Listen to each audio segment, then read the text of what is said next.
Kalian dan saya bakal menyaksikan awal dari kiamat terliar di mana meteor zombie hantam Jepang. Presiden Korea langsung umumkan akhir dunia. Kepanikan pecah di mana-mana. Semua orang panik, gak tahu harus lari kemana. Tapi, ada satu cowok yang super siap. Dia punya tempat perlindungan rahasia di dunia lain, dan sudah gak sabar buat bantai para zombie. Kenalkan, karakter utama kita, Seon-ho. Berbulan-bulan lalu, dia main game bertahan hidup tersulit bernama Surah. Game ini saking susahnya bikin stres, sampai hampir semua pemain langsung menyerah dan pensiun. Bahkan teman setimnya tega mengkhianati dan meninggalkannya sendirian tanpa pernah login lagi. Alhasil, dia sendirian main sambil streaming. Bertarung lawan monster liar demi jadi yang terkuat di game. Muak dengan hidupnya, suatu hari dia pensiun total, menghapus semua video streamingnya. Seon-ho memilih fokus jadi koki, hingga bertemu pelanggan cewek super imut yang jadi favoritnya di restoran. Iseng-iseng, dia berteriak panggil jendela status di dunia nyata. Dia malah shock berat saat layar biru hologram tiba-tiba muncul melayang di depan matanya. Menampilkan semua data statistiknya. Semua statusnya sama persis seperti di game, bedanya cuma satu. Dia punya kemampuan baru bernama portal pribadi. Saat dicoba, gerbang teleportasi seukuran manusia langsung tercipta di depannya. Otaknya mendadak lemot memikirkan bahaya dari penemuan ini. Kalau game itu jadi nyata, artinya meteor pembawa kiamat juga bakal menabrak bumi. Dia pun panik mencari berita tentang asteroid jatuh di internet. Seon-ho tidak mau percaya kalau takdir buruk di game benar-benar terjadi di dunia nyata. Sambil menatap portal di depannya, dia sadar bencana besar ini bukan sekadar lelucon belaka. Bukti asteroid dan portal misterius ini memperjelas kalau dunia sedang tidak baik-baik saja. Dia sempat ragu, apa ia harus masuk ke dalam sana? Apalagi dia tidak punya kekuatan super. Tanpa rencana matang atau modal uang, dia nekat bersiap melangkah. Tapi sebelum itu, dia mengambil sendok sayur terdekat di dapur lalu memasukkannya ke dalam portal. Untuk tes keadaan. Setelah menyenduk sedikit tanah, dia bernapas lega karena seberang portal bukanlah labirin monster yang mematikan. Tapi dia masih bingung apakah portal ini membawanya ke belahan bumi lain. Nah, perhatikan bagian ini karena disinilah petualangan gila kita dimulai. Sambil mengemas tasnya untuk bersiap. Dia membulatkan tekad untuk akhirnya melangkah masuk ke dalam portal misterius tersebut. Begitu menyeberang, dia langsung disambut pemandangan alam bebas yang sangat menakjubkan tanpa ada satupun bangunan kota. Tapi hal pertama yang dia rasakan justru hawa dingin yang sangat menusuk. Sinyal ponselnya pun mati total. Dia menyimpulkan kalau dirinya terdampar di tempat antah berantah yang mustahil dijangkau manusia. Dia singkat cerita, dia bakal tamat kalau sampai terjebak di sini selamanya. Menggunakan spidol, dia menandai pohon pertama dengan angka 0. Ini taktik cerdas, agar dia tidak tersesat saat mulai menjelajah lebih jauh ke dalam hutan belantara yang misterius ini. Dia terus berjalan tanpa henti, sampai kakinya terasa pegal sekali. Hutan ini seolah tiada ujungnya. Tepat saat dia berharap ada sesuatu yang menarik terjadi, tiba-tiba terdengar suara mencurigakan. Seekor makhluk mengintai dari balik semak-semak dan langsung melompat menerkam. Bikin dia kaget setengah mati. Untungnya, itu cuma seekor rusa lembah yang cantik, bukan monster pemakan daging yang mengerikan. Menariknya, sistem langsung menganalisis informasi rusa tersebut secara otomatis. Membuktikan kalau tempat ini memang bukan bumi kita. Rusa itu menatapnya sejenak sebelum akhirnya kabur begitu saja tanpa suara. Bukan berarti rusa itu bisa bicara. Tapi kalian pahamkan maksud saya. Bahkan Seon-ho sendiri merasa heran kenapa hewan itu langsung kabur begitu melihat dirinya di tengah hutan. Untung rusanya tidak agresif, tapi urusan bakal jadi sangat runyam kalau dia sampai berpapasan dengan kawanan monyet liar yang haus, daran, atau babi hutan raksasa yang suka menyeruduk. Fakta menariknya, rusa lembah ini bahkan tidak pernah ada di dalam game Surah. Begitu tiba di sini, dia punya firasat kuat kalau dimensi ini sangat erat kaitannya dengan kehidupan bertahan hidup. Sambil memegang pisau belati, dia terus waspada bersiap menghadapi bahaya apapun. Selama ini dia selalu menolak kenyataan tentang kiamat bumi. Tapi semua keraguan itu runtuh seketika saat dia menemukan ini. Kalian juga pasti penasaran kan apa yang dia temukan? Dia melihat buah apel matahari yang bersinar mistis dari pohon. Sempat ragu untuk memakannya. Akhirnya dia langsung menggigitnya. Seketika tubuhnya memancarkan cahaya kuning hangat dan sistem memberitahu kalau staminanya telah pulih sepenuhnya. Efek ini persis seperti jus apel matahari yang biasa dia minum di dalam game. Dengan bukti sejelas ini, dia makin yakin kalau bencana dahsyat memang akan segera melanda bumi. Ditambah lagi, dia mendadak menyadari kalau dirinya sedang berdiri tepat di samping kotoran goblin. Keberadaan kotoran itu berarti dia harus ekstra waspada. Shen-ho menghela napas panjang untuk menenangkan diri. Menyadari kalau kiamat yang sangat dia takuti kini sudah berada di depan mata. Setelah memastikan fungsi portal itu, dia kembali ke dunia nyata untuk menyusun strategi pertahanan terbaik. Dia ingin benar-benar siap menghadapi hari kiamat nanti. Jadi hal pertama yang dia lakukan adalah mengunduh semua rekaman bermain gamenya dulu ke hard disk pribadi. Beruntung dulu dia selalu melakukan streaming. Jadi semua data taktik bertahan hidupnya bisa dia amankan dengan sangat mudah sekali. Sama sekali gak menyangka rekaman itu bakal berguna sekarang. Hingga berita resmi tentang jatuhnya asteroid pun tiba. Kehancuran Jepang dan awal mula kiamat akan segera dimulai dalam 32 hari. Dia bertekad memanfaatkan waktu tersisa untuk bersiap. Karena mekanisme game Sura itu terkenal sangat kejam. Dan masalah terbesar yang paling mengerikan dari semuanya adalah sebuah fenomena bernama penyakit karat maut. Wabah ini menyebabkan korosi instan yang menghancurkan semua logam di bumi. Gedung-gedung tinggi akan runtuh jadi debu. Mempermudah kawanan zombie untuk menyerbu pemukiman manusia hanya dalam hitungan jam saja. Tanpa logam, peradaban modern manusia dipaksa kembali ke zaman batu. Di dalam game, penyakit karat maut ini memang akan mereda nantinya. Tapi masalahnya adalah wabah ini berlangsung selama 1 tahun penuh. Namun, kiamat karat maut itu bukan masalah besar bagi Shen-ho. Dia punya solusi super aman untuk masuk ke portal pribadinya berkat kemampuan baru yang sangat luar biasa ini. Dia sangat yakin kalau efek karat maut tersebut tidak akan bisa menembus gerbang portalnya. Selesai menganalisis situasi, dia langsung menguras seluruh tabungannya demi membeli berbagai perlengkapan bertahan hidup kelas 1. Karakter kita ini seperti mau masuk lobby game zombie Call of Duty di dunia nyata. Makanya dia borong semua logistik. Malamnya, saat memantau forum internet, Shen-ho dibuat kecewa. Melihat beberapa orang terpilih malah menyalahgunakan kekuatan baru mereka demi berbuat kriminal. Dan bersenang-senang, pagi harinya, dia lanjut berbelanja barang-barang penting demi menunjang kelangsungan hidupnya nanti. Dalam perjalanan pulang, dia bahkan membeli busur panah untuk berburu. Saat sibuk mempersiapkan semua ini, sebuah pemikiran tiba-tiba melintas. Dia khawatir kalau dirinya cuma terlalu berlebihan menanggapi keadaan. Mungkin dia bertindak terlalu terburu-buru. Tapi ya sudahlah, toh dia bisa mengumpulkan uang tabungannya lagi nanti kalau prediksinya salah. Setelah urusan belanjanya selesai, dia langsung pulang ke rumah. Dia segera memasang tanda tutup di depan restoran miliknya. Saat sedang melamun, tiba-tiba terdengar suara cewek memanggilnya. Teo Jahan dari Solo Leveling bertanya dengan nada khawatir kenapa tokonya tutup. Dia beralasan tokonya hanya sedang direnovasi. Membuat cewek itu mengira dia baru saja mendapat rezeki nomplok yang sangat banyak. Shen-ho langsung buru-buru menyudahi obrolan dengan alasan sibuk. Tapi cewek itu mendadak menahannya dan ingin menanyakan sesuatu. Karena salah tingkah dan tidak berani mengatakannya, dia pun berbalik pergi. Shen-ho tentu saja merasa penasaran dengan sikapnya. Meskipun dia bisa saja mendesak cewek itu untuk menjawab, dia memilih kembali masuk ke dalam rumah. Dia bertekad untuk fokus sepenuhnya pada persiapan kiamat yang jauh lebih mendesak. Dia mengabaikan godaan cewek cantik demi fokus bertahan hidup. Lalu langsung membuka portalnya kembali. Jika melihat gaya bermainnya dulu, dia memang tipe perencana taktis yang selalu mengutamakan otak daripada otot. Dia selalu memakai strategi cerdas untuk lolos setiap rintangan. Dan percaya deh, kalian dan saya bakal kagum melihat cara dia bertahan di dunia Sura yang rumit ini. Yuk, kita lihat cara unik dapat status di sini. Nggak cuma modal naik level, tapi wajib berburu dan keliling map.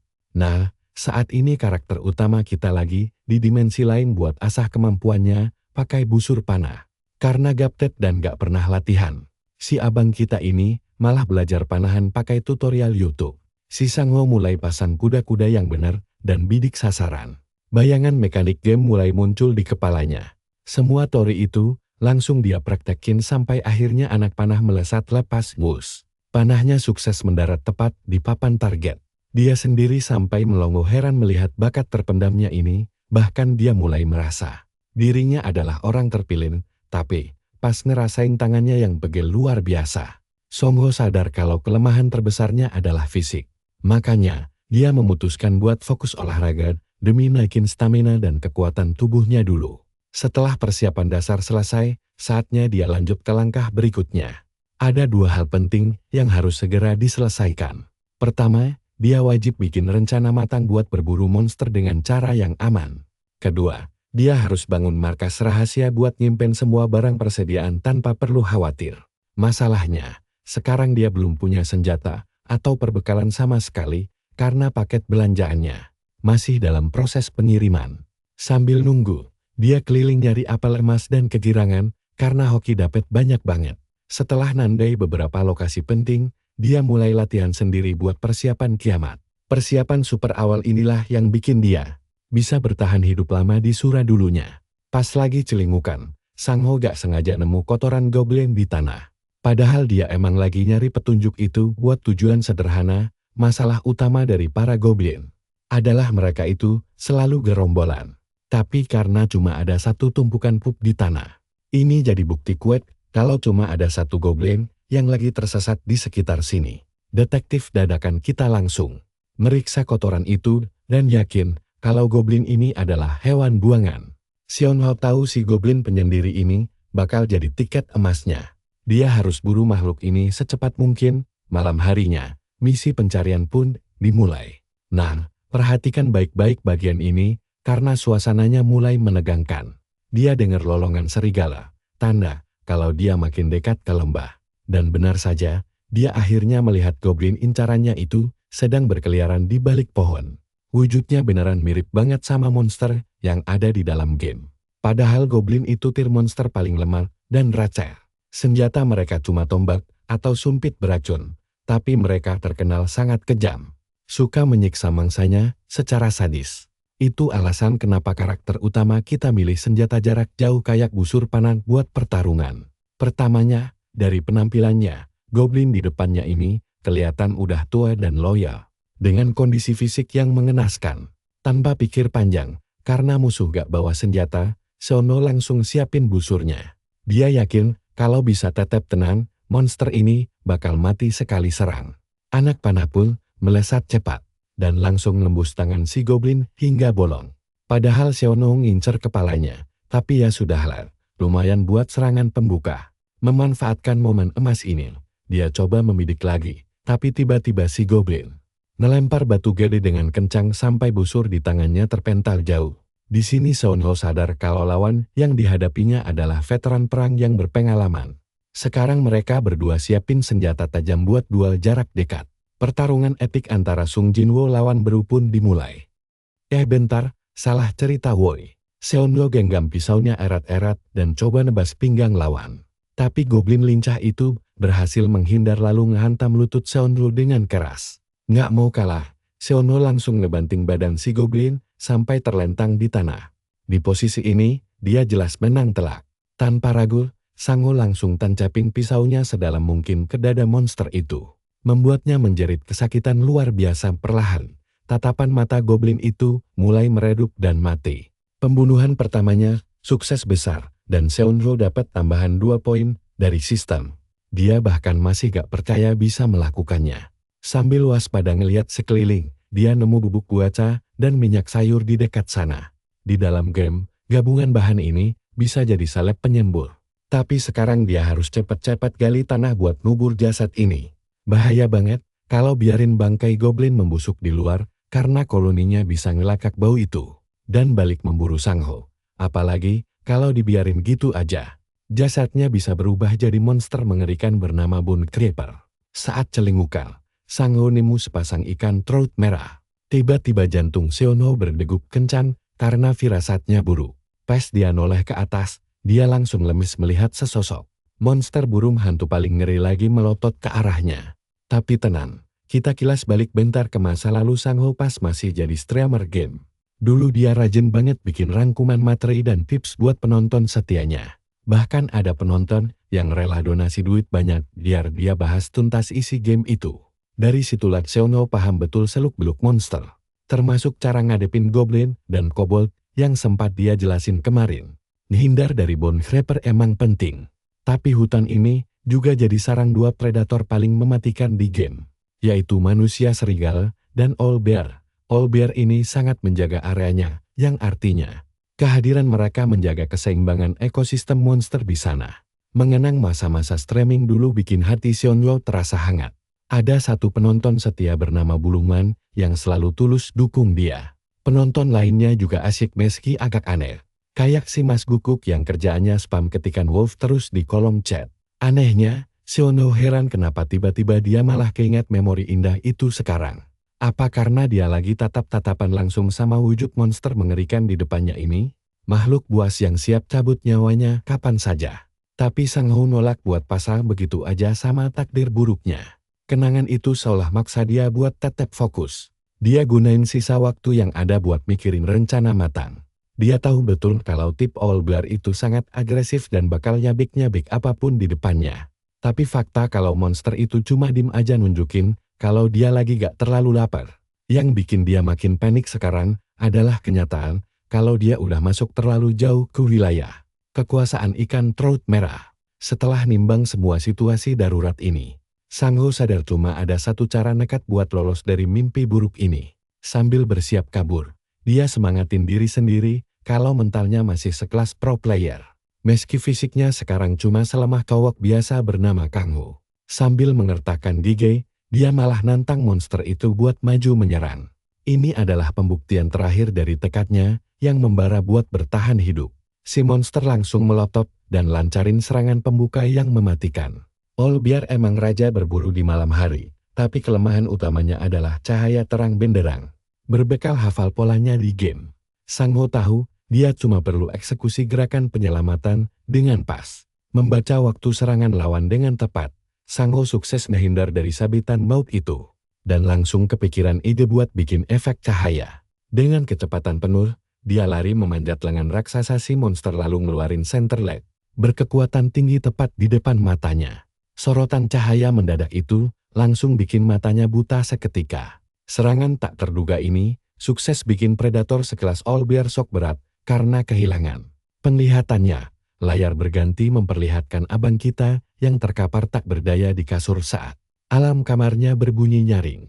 Dia terpaksa harus bangun meskipun sekujur tubuhnya kerasa rontok akibat kejadian gila semalam.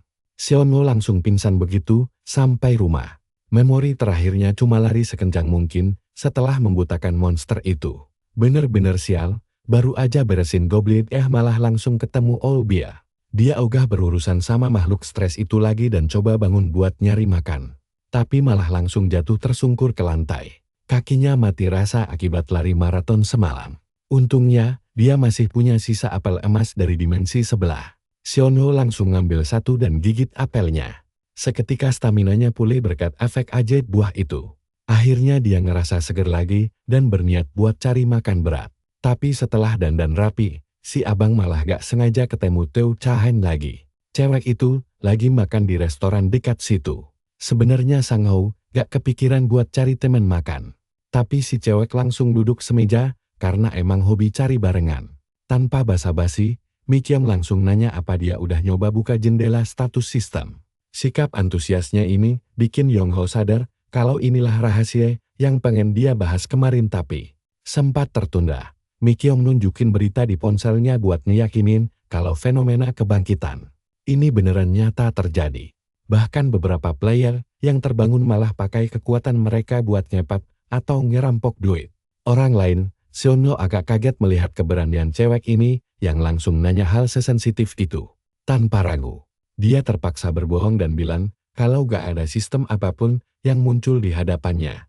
Lagi pula, Sang Ho merasa menyembunyikan statusnya dari orang lain adalah keputusan terbaik demi keamanan dirinya sendiri. Apalagi kemampuannya bertip strategi, bukan petarung garis depan. Dia harus manfaatin itu buat diri sendiri dulu. Nah, menurut kalian taktik dia ini udah bener belum? Tulis pendapat kalian di kolom komentar ya. Kalian dan aku bakal lihat gimana bahayanya kalau dia sampai ketahuan cewek bergaun merah itu. Urusannya bisa gawat banget. Makanya ini langkah cerdas, tapi anehnya, cowok kita ini malah keheranan melihat Mikyun yang mendadak kepo banget soal kebangkitan kekuatan. Kejutan pun datang dari cewek itu, sambil ragu-ragu, dia mengaku kalau sudah berbohong. Untungnya Xiang Ho tetap berpikir positif dan malah menenangkan kalau dia tidak perlu cerita apa-apa sekarang. Dia menyemangatinya karena waktu masih panjang, lalu pamit pulang. Setibanya di rumah, paket kiriman yang dia tunggu-tunggu akhirnya sampai juga. Semua barang belanjaannya tiba, jadi urusan logistik sudah aman terkendali. Dia memindahkan sebagian barang ke atap dan menyisakan yang penting di lantai 2. Di tengah persiapan yang super sibuk itu, dia mulai memilih berbagai perlengkapan tempur untuk misi hari ini. Ada masker gas, baju pelindung, dan peralatan lainnya. Untuk misi kali ini, jagoan kita berniat mencari lokasi yang pas untuk dijadikan tempat persembunyian. Punya markas itu wajib, makanya dia bawa kapak itu. Begitu melewati portal, Xiang Ho langsung mendapat petunjuk pertamanya. Dia tidak sengaja menemukan sebuah gua goblin saat mencari goblin tua sebelumnya. Berbekal ingatan itu, dia langsung menuju ke lokasi yang sama dan berhasil menemukannya. Tempat ini sangat strategis dan cocok sekali untuk rencana besarnya. Tapi sebelum itu, dia harus memastikan monster apa saja yang tinggal di sini. Xiang Ho memeriksa sekitar dan menemukan jejak kaki kecil dari kobold. Penemuan ini patut dirayakan karena monster jenis ini sama sekali tidak berbahaya bagi dirinya. Xiang Ho sendiri memang sudah menyiapkan taktik matang untuk melawan monster level rendah. Jadi dia santai saja. Karakteristik monster kobold ini adalah mereka merupakan hewan nokturnal yang aktif di malam hari. Karena sekarang mereka tidur, rencana jagoan kita adalah membuat mereka sesak napas di dalam gua. Pertama, dia mengumpulkan kayu bakar dengan menebas dahan pohon. Setelah itu, dia menumpuk kayu-kayu tadi tepat di depan pintu masuk gua, lalu menyiramnya dengan bensin. Perhatikan baik-baik bagian ini. Dia merasa misi ini bakal selesai dengan sangat gampang karena tinggal menyalakan api saja. Tapi tiba-tiba terdengar suara berisik dari dalam gua. Monster-monster itu terbangun dan langsung menatap mangsa segar di depan mereka. Xiang Ho menyapa mereka dengan ramah sebelum mengayunkan kapaknya dan langsung menerjang maju. Hanya dengan satu tebasan cepat, dia berhasil memenggal layar kedua monster itu sekaligus. Alasan kenapa mereka bisa kalah secepat ini adalah karena efek rasa kantuk yang masih tersisa dari tidur mereka. Berkat kemenangan beruntun ini, sistem menaikkan levelnya dan memberi tambahan 4 poin. Setelah itu, Xiang Ho melemparkan pemantik api ke tumpukan kayu bakar. Asap tebal pun mulai masuk memenuhi gua. Di game surah, monster level rendah punya satu kelemahan fatal, yaitu tidak tahan terhadap hal baru seperti asap ini. Jagoan kita pun menunggu di luar menggunakan masker gas. Meski bisa saja membakar mereka langsung, metode pengasapan ini jauh lebih memudahkan proses pembersihan nanti. Para kobold yang panik langsung terbangun dan berlarian keluar gua untuk menyelamatkan diri. Mereka Xiang Ho sengaja memakai strategi ini agar fisik mereka melemah dan mereka kebingungan saat melarikan diri. Begitu mereka keluar, target utamanya adalah memanfaatkan kondisi lemah mereka untuk langsung membantai semuanya. Dia mengira minimal ada 5 monster yang bakal keluar, tapi Xiang Ho heran karena cuma ada 4. Ini tidak biasa karena harusnya mereka berkelompok berisi 7 ekor mengincar salah satu kobold. Xiang Ho langsung menebasnya sampai mati, menyisakan 3 monster lagi. Ketiga kobold yang tersisa itu mencoba menyerang sebisanya. Tapi jagoan kita sudah bersiap dengan kapak mautnya. Cowok ini benar-benar mengayunkan kapaknya bagaikan pemukul bisbol dan menumbangkan mereka. Satu kobold mencoba melawan, tapi langsung dibutakan oleh semprotan parfum kematian yang sangat mematikan. Sebelum monster itu sempat membalas, Xiang Ho langsung memenggal kepalanya tanpa ampun. Kini tersisa 1 monster saja, dan jagoan kita menatap tajam pemimpin mereka yang gemetaran ketakutan. Dia kini berbalik menjadi pemburu dan bersiap merebut markas baru mereka. Pertumpahan darah akhirnya selesai dan Xiang Ho ambruk kelelahan di tanah. Stamina yang minim memang jadi kendala utamanya saat ini, padahal musuhnya gampang dikalahkan. Di sisi lain, status sistemnya ternyata sama persis seperti yang ada di dalam game. Bahkan efek pengurangan status akibat kelelahan setelah naik level juga tidak berubah sama sekali. Tapi tidak apa-apa, karena naik level nantinya akan membuka berbagai item langka di toko untuknya. Saat ini, hal terbaik adalah dia punya tempat pribadi yang aman. Namun, meski dia sangat ingin gua barunya ini bersih dan nyaman, kalian pasti tahu kan gimana malasnya beres-beres setelah capek bertarung? Seong-ho terpaksa harus membersihkan tumpukan kotoran goblin yang sangat bau ini, sampai dia benar-benar kelelahan setengah mati. Tugas bersih-bersih ini rasanya menyiksa sekali, apalagi setelah pertarungan yang menguras tenaga. Seong-ho terus mengumpat, karena para monster itu hidup jorok seperti sampah. Tapi setidaknya, dia sekarang sudah memiliki markas yang aman. Seong-ho juga bisa bolak-balik ke dunianya hanya untuk membuang tumpukan sampah itu. Keuntungan yang sangat praktis. Meskipun proses bersih-bersih ini tetap memakan waktu yang lama sekali. Hal yang paling mengejutkan baginya adalah betapa mudahnya memindahkan fungsi barang antar dimensi. Dia mencoba memasang pipa dari satu sisi dimensi dan mengalirkannya ke sisi lain, yang ternyata bekerja dengan sangat lancar. Setelah kerja keras selama berjam-jam, tempat itu akhirnya bersih berkilau. Langkah selanjutnya adalah membersihkan noda darah dan mengecor lantai gua dengan semen agar dia bisa menyimpan barang dengan lebih mudah. Mulai memikirkan kerumitan membuat adukan semen dan memasang panel dinding. Untungnya, gua yang kotor ini dipenuhi oleh batu bercahaya dan batu api. Di dalam game, ini hanyalah batu level pemula, tapi jumlahnya yang sangat banyak di sini tentu sangat menguntungkan. Seong-ho pun berniat menambahnya setelah konstruksi selesai. Keesokan harinya, fisik cowok kita ini benar-benar hancur karena dipaksa bekerja rodi setiap hari. Tubuhnya pegal-pegal semua saat memeriksa lengannya. Dia cukup terkejut melihat beberapa luka sayatan ringan yang dia dapatkan. Untungnya, barang-barang yang dia kumpulkan dari dimensi lain sudah tertata rapi di atas meja. Dia pun berniat membuat salep penyembuh tradisional mumpun ada bahannya. Caranya sangat gampang, cukup campurkan bubuk guaka dan tanaman obat dengan takaran yang sama. Lalu aduk hingga rata dan jadilah ramuan obat luka tingkat rendah untuk penyembuhan dasar.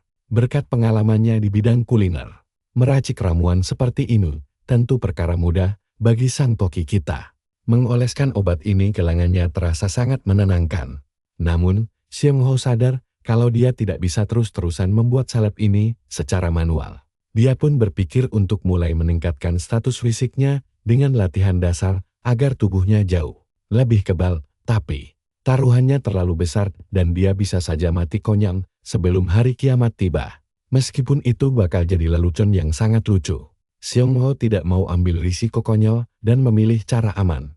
Dia pun berpikir untuk memakai senjata yang lebih praktis seperti pistol. Tiba-tiba, sebuah ide brilian muncul di kepalanya. Di luar jalan cerita utama game, ada kisah latar belakang yang menarik.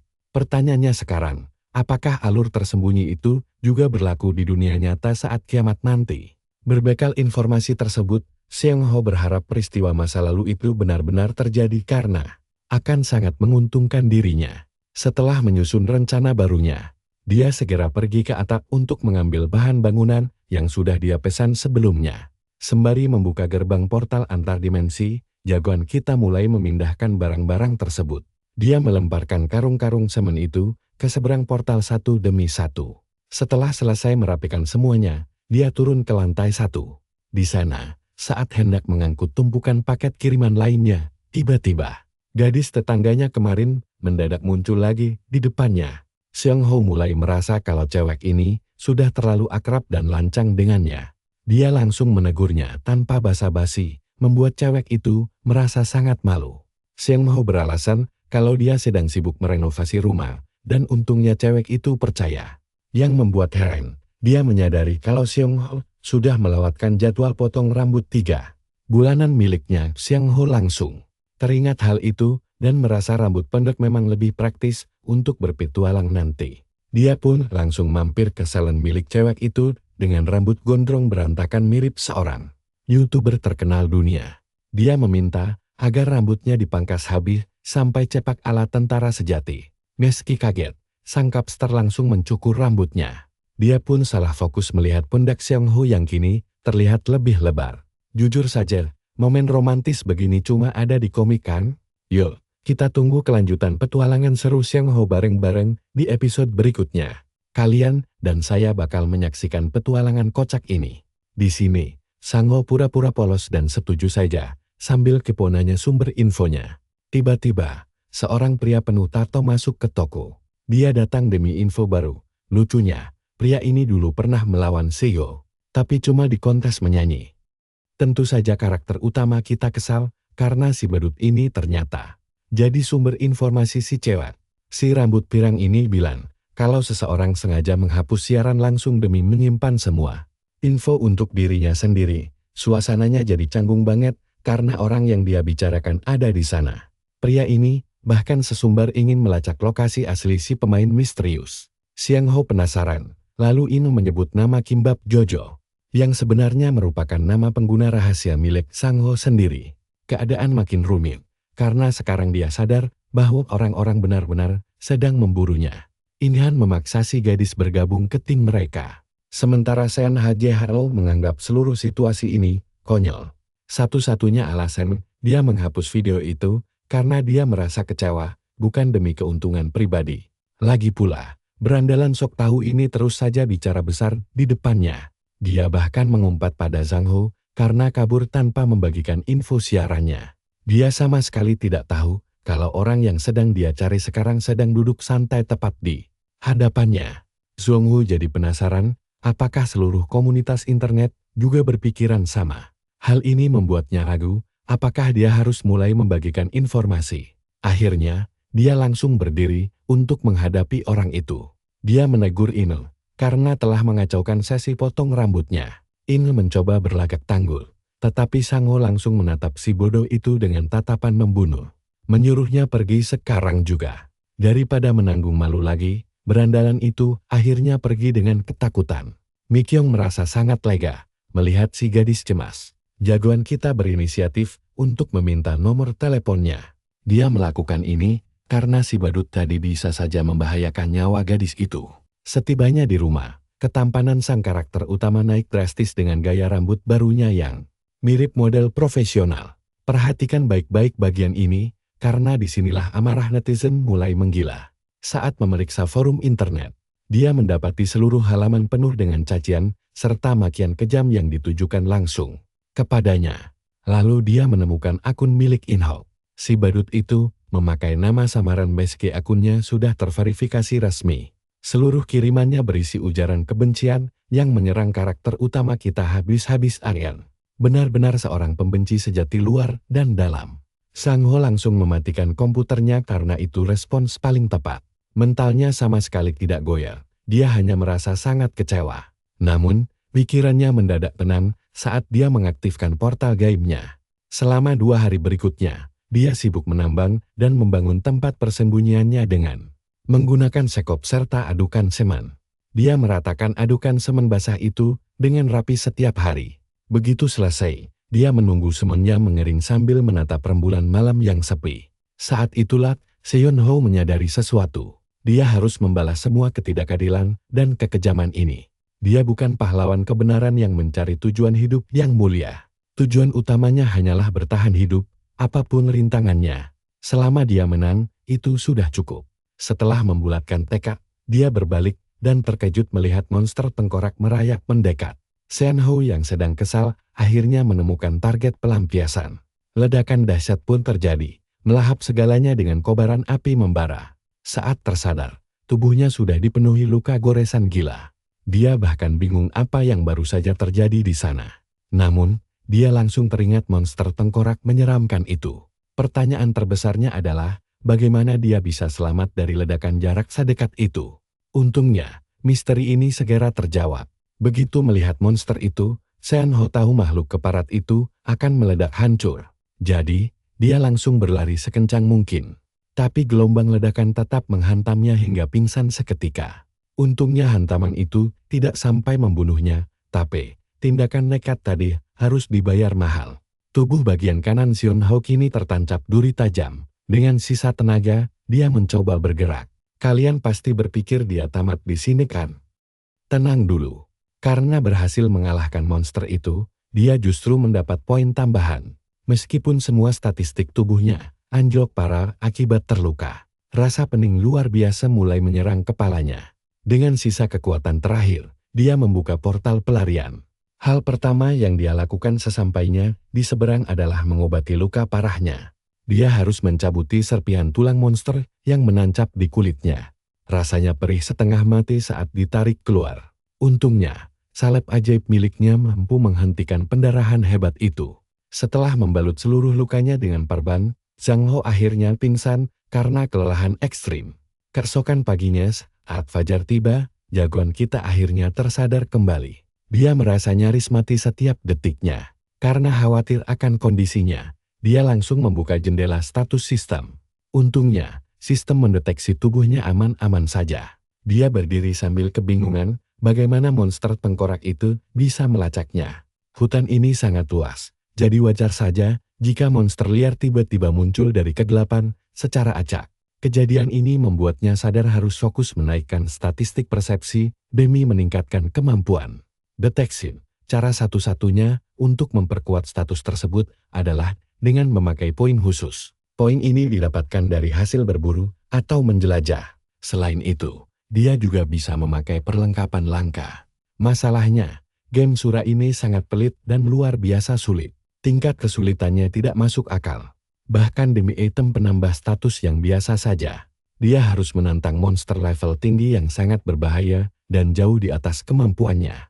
Dia harus melawan monster neraka demi sebuah senjata. Mengalahkan mereka bisa membuka keahlian baru, terutama dari bos level tinggi. Tapi tidak semua kemampuan cocok dengan gaya bertarungnya. Sean Ho mulai memikirkan cara jitu untuk mendapatkan item legendari secara instan. Dia pun memutuskan untuk meneliti rekaman lama tentang latar belakang kisah dunia dalam game ini. Kisah itu terjadi tepat sebelum asteroid menabrak bumi. Menjelajahi tempat bersejarah ini bisa memberinya senjata langka sebelum kiamat tiba. Tapi tentu saja, itu baru sebatas teori pribadinya. Masuk akal. Sean Ho tahu dia harus menghadapi monster kuat demi tujuan itu. Dia menghabiskan waktu berjam-jam membaca arsip kuno dan menemukan 3 lokasi rahasia paling penting. Lokasi tersebut adalah kapal Rusia, wilayah Hobgoblin, dan insiden ork Gunung Jere yang paling cepat diakses. Berdasarkan catatan, monster ork akan muncul pada tanggal 26. Jadi dia harus berangkat tanggal 25 agar bisa menyergapnya lebih awal. Saat bersiap untuk misi barunya, ponselnya berdering menunjukkan panggilan larut malam dari Mikyong. Keesokan harinya mereka bertemu di cave. Mikyong menanyakan keadaannya dan heran kenapa dia memakai jaket lengan panjang di cuaca sepanas. Ini jagoan kita terpaksa menyembunyikan bekas lukanya. Dia menyadari kalau gadis ini sangat peka. Mikyong mengira Song Ho masih trauma akibat kejadian di salon kemarin. Tapi dia langsung menepis dugaan tersebut hingga membuat Mikyong lega. Gadis itu mengaku sangat ketakutan. Sean Ho kemudian mengingatkannya tentang kejadian musim dingin lalu. Saat pria brengsek itu membuat kekacauan menggunakan truk derek ilegal dan memukuli warga sipil. Intinya, dia manusia sampah. Mikyong terkejut mendengar fakta mengerikan itu karena sebelumnya tidak tahu apa-apa. Seo memintanya menjauh. Lalu bertanya apa alasan sebenarnya dia mengajak bertemu. Gadis manis itu berbisik pelan dan membisikkan rahasia besar bahwa dirinya adalah seorang hunter. Sean Ho bingung kenapa dia membocorkan rahasia sepenting ini kepada orang luar. Dia sengaja pura-pura iri agar terlihat natural.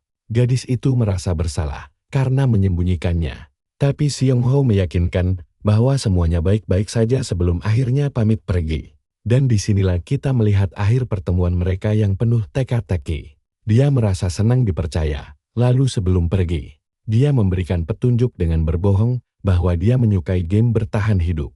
Dia berniat mempelajari game itu secara mendalam. Sesampainya di rumah, Sean Ho merasa sangat beruntung bisa bertemu orang berhati tulus sepertinya. Lalu dia segera memeriksa persediaan barang. Nah, kalian dan saya bakal lihat cowok ini beli drone super keren dan mobil soan buat navigasi. Habis itu dia langsung tidur buat memulihkan tenaga. Besoknya pun tiba saat fajar menyingsing. dia mulai bikin bahan buat berburu ork. Di markasnya, dia hancurin dan halusin batu pemantik. Bahan ini harus ditangani hati-hati banget, kalau gak bisa meledak pas kesenggol. Sedikit aja, terus, dia ganti fokus ke batu bercahaya. Nambang batu ini bikin mata silau setengah mati, tapi karena berguna, dia gas terus. Setelah keduanya hancur, dia bikin bubuk dari bahan-bahan itu. Selesai sudah persiapan misinya. Berikutnya, dia campurin gula, bensin, dan cairan pelarut organik. Bahan terakhirnya adalah zat pengeras biar batu pemantiknya memadat dengan sempurna berkat gerbang dimensinya yang punya koordinat fleksibel. Dia bisa dengan gampang naruh meja kerja tanpa ribet. Sebelum berangkat, dia masukin semua barang bawaannya ke mobil sewan, puas dengan belanjaannya. Dan semua barang aman. Sihul langsung tancap gas ke Gunung Juri buat bantai para ork. Dia sampai di parkiran perkemahan Yunglis sebelum jam 12 malam, lalu latihan mental. Sambil jagain semua peralatannya tetap aman. Pas jam tengah malam tiba, dia langsung mulai pencarian skala besar. 2 jam kemudian, hujan makin deras, dan kabut tebal bikin pandangan makin terbatas. Buat melihat ke depan, dia heran dari mana ork itu bakal muncul, karena dia sudah keliling area perkemahan. Dia mikir fenomena tanda-tanda awal itu gak bakal terjadi di dunia nyata. Tapi tiba-tiba lamunannya buyar gara-gara raungan keras. Panik dong, dia langsung menoleh ke belakang. Di arah asal suara, ada bayangan hitam besar mendekatinya. Sadarlah dia kalau itu ork, dan bukan ork biasa, itu subspesies ork merah, yang artinya pasti bakal dapat drop skill. Kang Ho berusaha tenang sambil menyalakan petasan suar. Kalau semua rencana berjalannya mulus, dia pasti bisa. Nah, perhatikan baik-baik di sini. Taktiknya lawan ork itu sebenarnya simpel banget. Langkah pertamanya adalah memanfaatkan keagresifan si ork buat menarik perhatiannya. Saat si ork teralihkan oleh kilatan petasan dan mulai menyerang pakai kapaknya, disitulah kesempatannya. Bidik si ork, buka portal dalam sekejap, lalu langsung ambil dan lempar granat kejut ke arahnya. Akibat pancaran cahaya yang sangat silau, butuh waktu sekitar 20 detik sampai penglihatan si ork pulih kembali. Ini benar-benar kejar-kejaran dengan waktu. Setelah itu, lumpuhkan otot-otot si ork yang mulai melemah akibat efek status negatif biar gerakannya langsung melambat drastis. Ork itu berteriak murka dan mengayunkan kapaknya ke arah pahlawan kita buat menghancurkannya. Tapi dengan sigap, towok kita merunduk tepat sebelum kapak menebasnya. Menghindari serangan maut itu, dia langsung mencabut pisaunya dan menusuk kaki si ork. Begitu kakinya tertusuk, makhluk itu menjerit kesakitan, lalu berlutut lemas. Saat posisi mata mereka sudah sejajar satu sama lain, dia langsung menjejalkan kaleng peredak yang sudah disiapkannya tadi ke dalam mulut si ork. Begitu kaleng itu masuk luar, langsung meledak hancur. Gak lama, towok kita mulai merayakan kemenangannya. Tapi tiba-tiba, tinju si ork mendarat keras di tubuhnya, bikin dia terpental jauh ke belakang. Dia langsung bangkit, sadar kalau dia gak boleh lengah secepat ini. Dia menatap si ork yang berjalan mendekat dengan tubuh bagian atas terbakar membara. Meski rasanya makhluk itu gak bakal bertahan lama, cowok kita sempat pasrah bakal tewas dicincang ork itu sebentar lagi. Tapi pas saat itu juga, sistem memberitahu kalau levelnya naik ke level 3. Dan dia dapat 10 poin tambahan. Dapat skill tekad bertahan hidup. Dia bangkit berdiri sambil mengeluh kalau ini terlalu berat, sambil mencari di mana barang dropannya berada. Pas ada cahaya redup menyinari pergelangan tangannya. Dia melihat sebuah jam tangan persepsi sebagai item dropannya. Dia bernapas lega karena bakal repot banget mencari barang kecil di tengah hujan deras begini.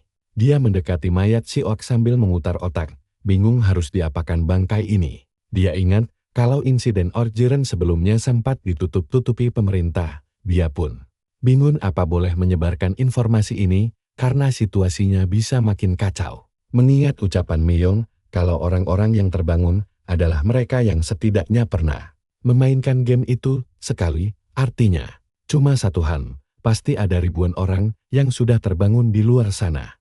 Biarpun cuma sebagian kecil dari mereka yang jahat seperti Geng Wu dan Hao, mereka bisa merusak sistem hukum demi keuntungan pribadi dan memicu kekacauan besar di mana-mana. Tapi masalah terbesarnya saat ini adalah dia gak bisa membiarkan mayat ork itu begitu saja. Karena kalau dibiarin, itu bakal berubah jadi monster bone creeper dan. Tapi tunggu dulu, kalian pasti mikir hal yang sama kan? Kenapa dia gak kepikiran kalau dirinya sendiri bisa berubah jadi zombie? Biarpun sudah bangkit, dia tetap bisa terinfeksi. Kalau sampai terkena sporanya, dia beneran buntu gak tahu harus gimana. Karena belum bisa ambil keputusan. Dia membuka portal dimensi sambil merenungi nasib beberapa orang yang mungkin bakal bertahan hidup nantinya. Dunia ini jelas butuh akhir yang tertib. Cowok kita pun mulai menggali lubang di tanah buat mengubur ork yang baru saja dia habisi. Dia cepat merasa lelah dan bingung bagaimana caranya menyeret monster sebesar itu masuk ke dalam lubang. Skill barunya, tekad bertahan hidup, langsung aktif karena terpicu rasa lelahnya demi menyelesaikan tugas berat ini secepatnya. Sang pahlawan pun bisa menyelesaikan pekerjaannya dengan kilat. Karena terpaksa bergerak secepat yang dia bisa. Dia langsung melemparkan jasad ork itu ke liang lahatnya sambil berterima kasih pada skillnya. Setelah itu, dia membuka portal dan mendarat di dalam mobil yang berjalan. Efek sampingnya butuh waktu agak lama buat pulih sebelum dia bisa beraktivitas normal lagi. Besoknya, dia terbangun dan kaget melihat cuaca di luar. Padahal menurut rencana awal, dia harusnya sudah mendirikan baris pertahanan sekarang.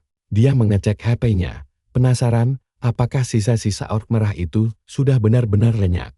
Dia memutuskan gak bakal memulai aktivitas apapun hari ini karena momennya belum pas. Lalu, memilih buat memeriksa paket kiriman yang datang pagi-pagi sekali. Di dalam kardus itu, ada semua senjata yang dia butuhkan. Meski dia cuma bisa menggunakannya seperti gada perang tradisional, tapi ada beberapa barang yang kurang dari paketnya. Dia menemukan selembar kertas catatan yang bilang kalau sebagian barang pesanannya termasuk ilegal, jadi gak lolos pemeriksaan bea cukai. Pas dia lagi asik meneliti senjata-senjatanya, tiba-tiba dia mendengar suara mobil kurir lain datang dan langsung berteriak menyuruh mereka menaruh paketnya di depan pintu saja, tapi pintunya malah diketuk. Bikin cowok kita heran kenapa kurirnya gak mau dengar. Dia mencoba berteriak lagi, lalu membuka pintu pagar. Ternyata yang datang bukan kurir, melainkan Mikyom. Dia berdiri di sana sambil menjelaskan kalau mereka sudah lama gak ketemu dan ada hal penting yang mau dibahas.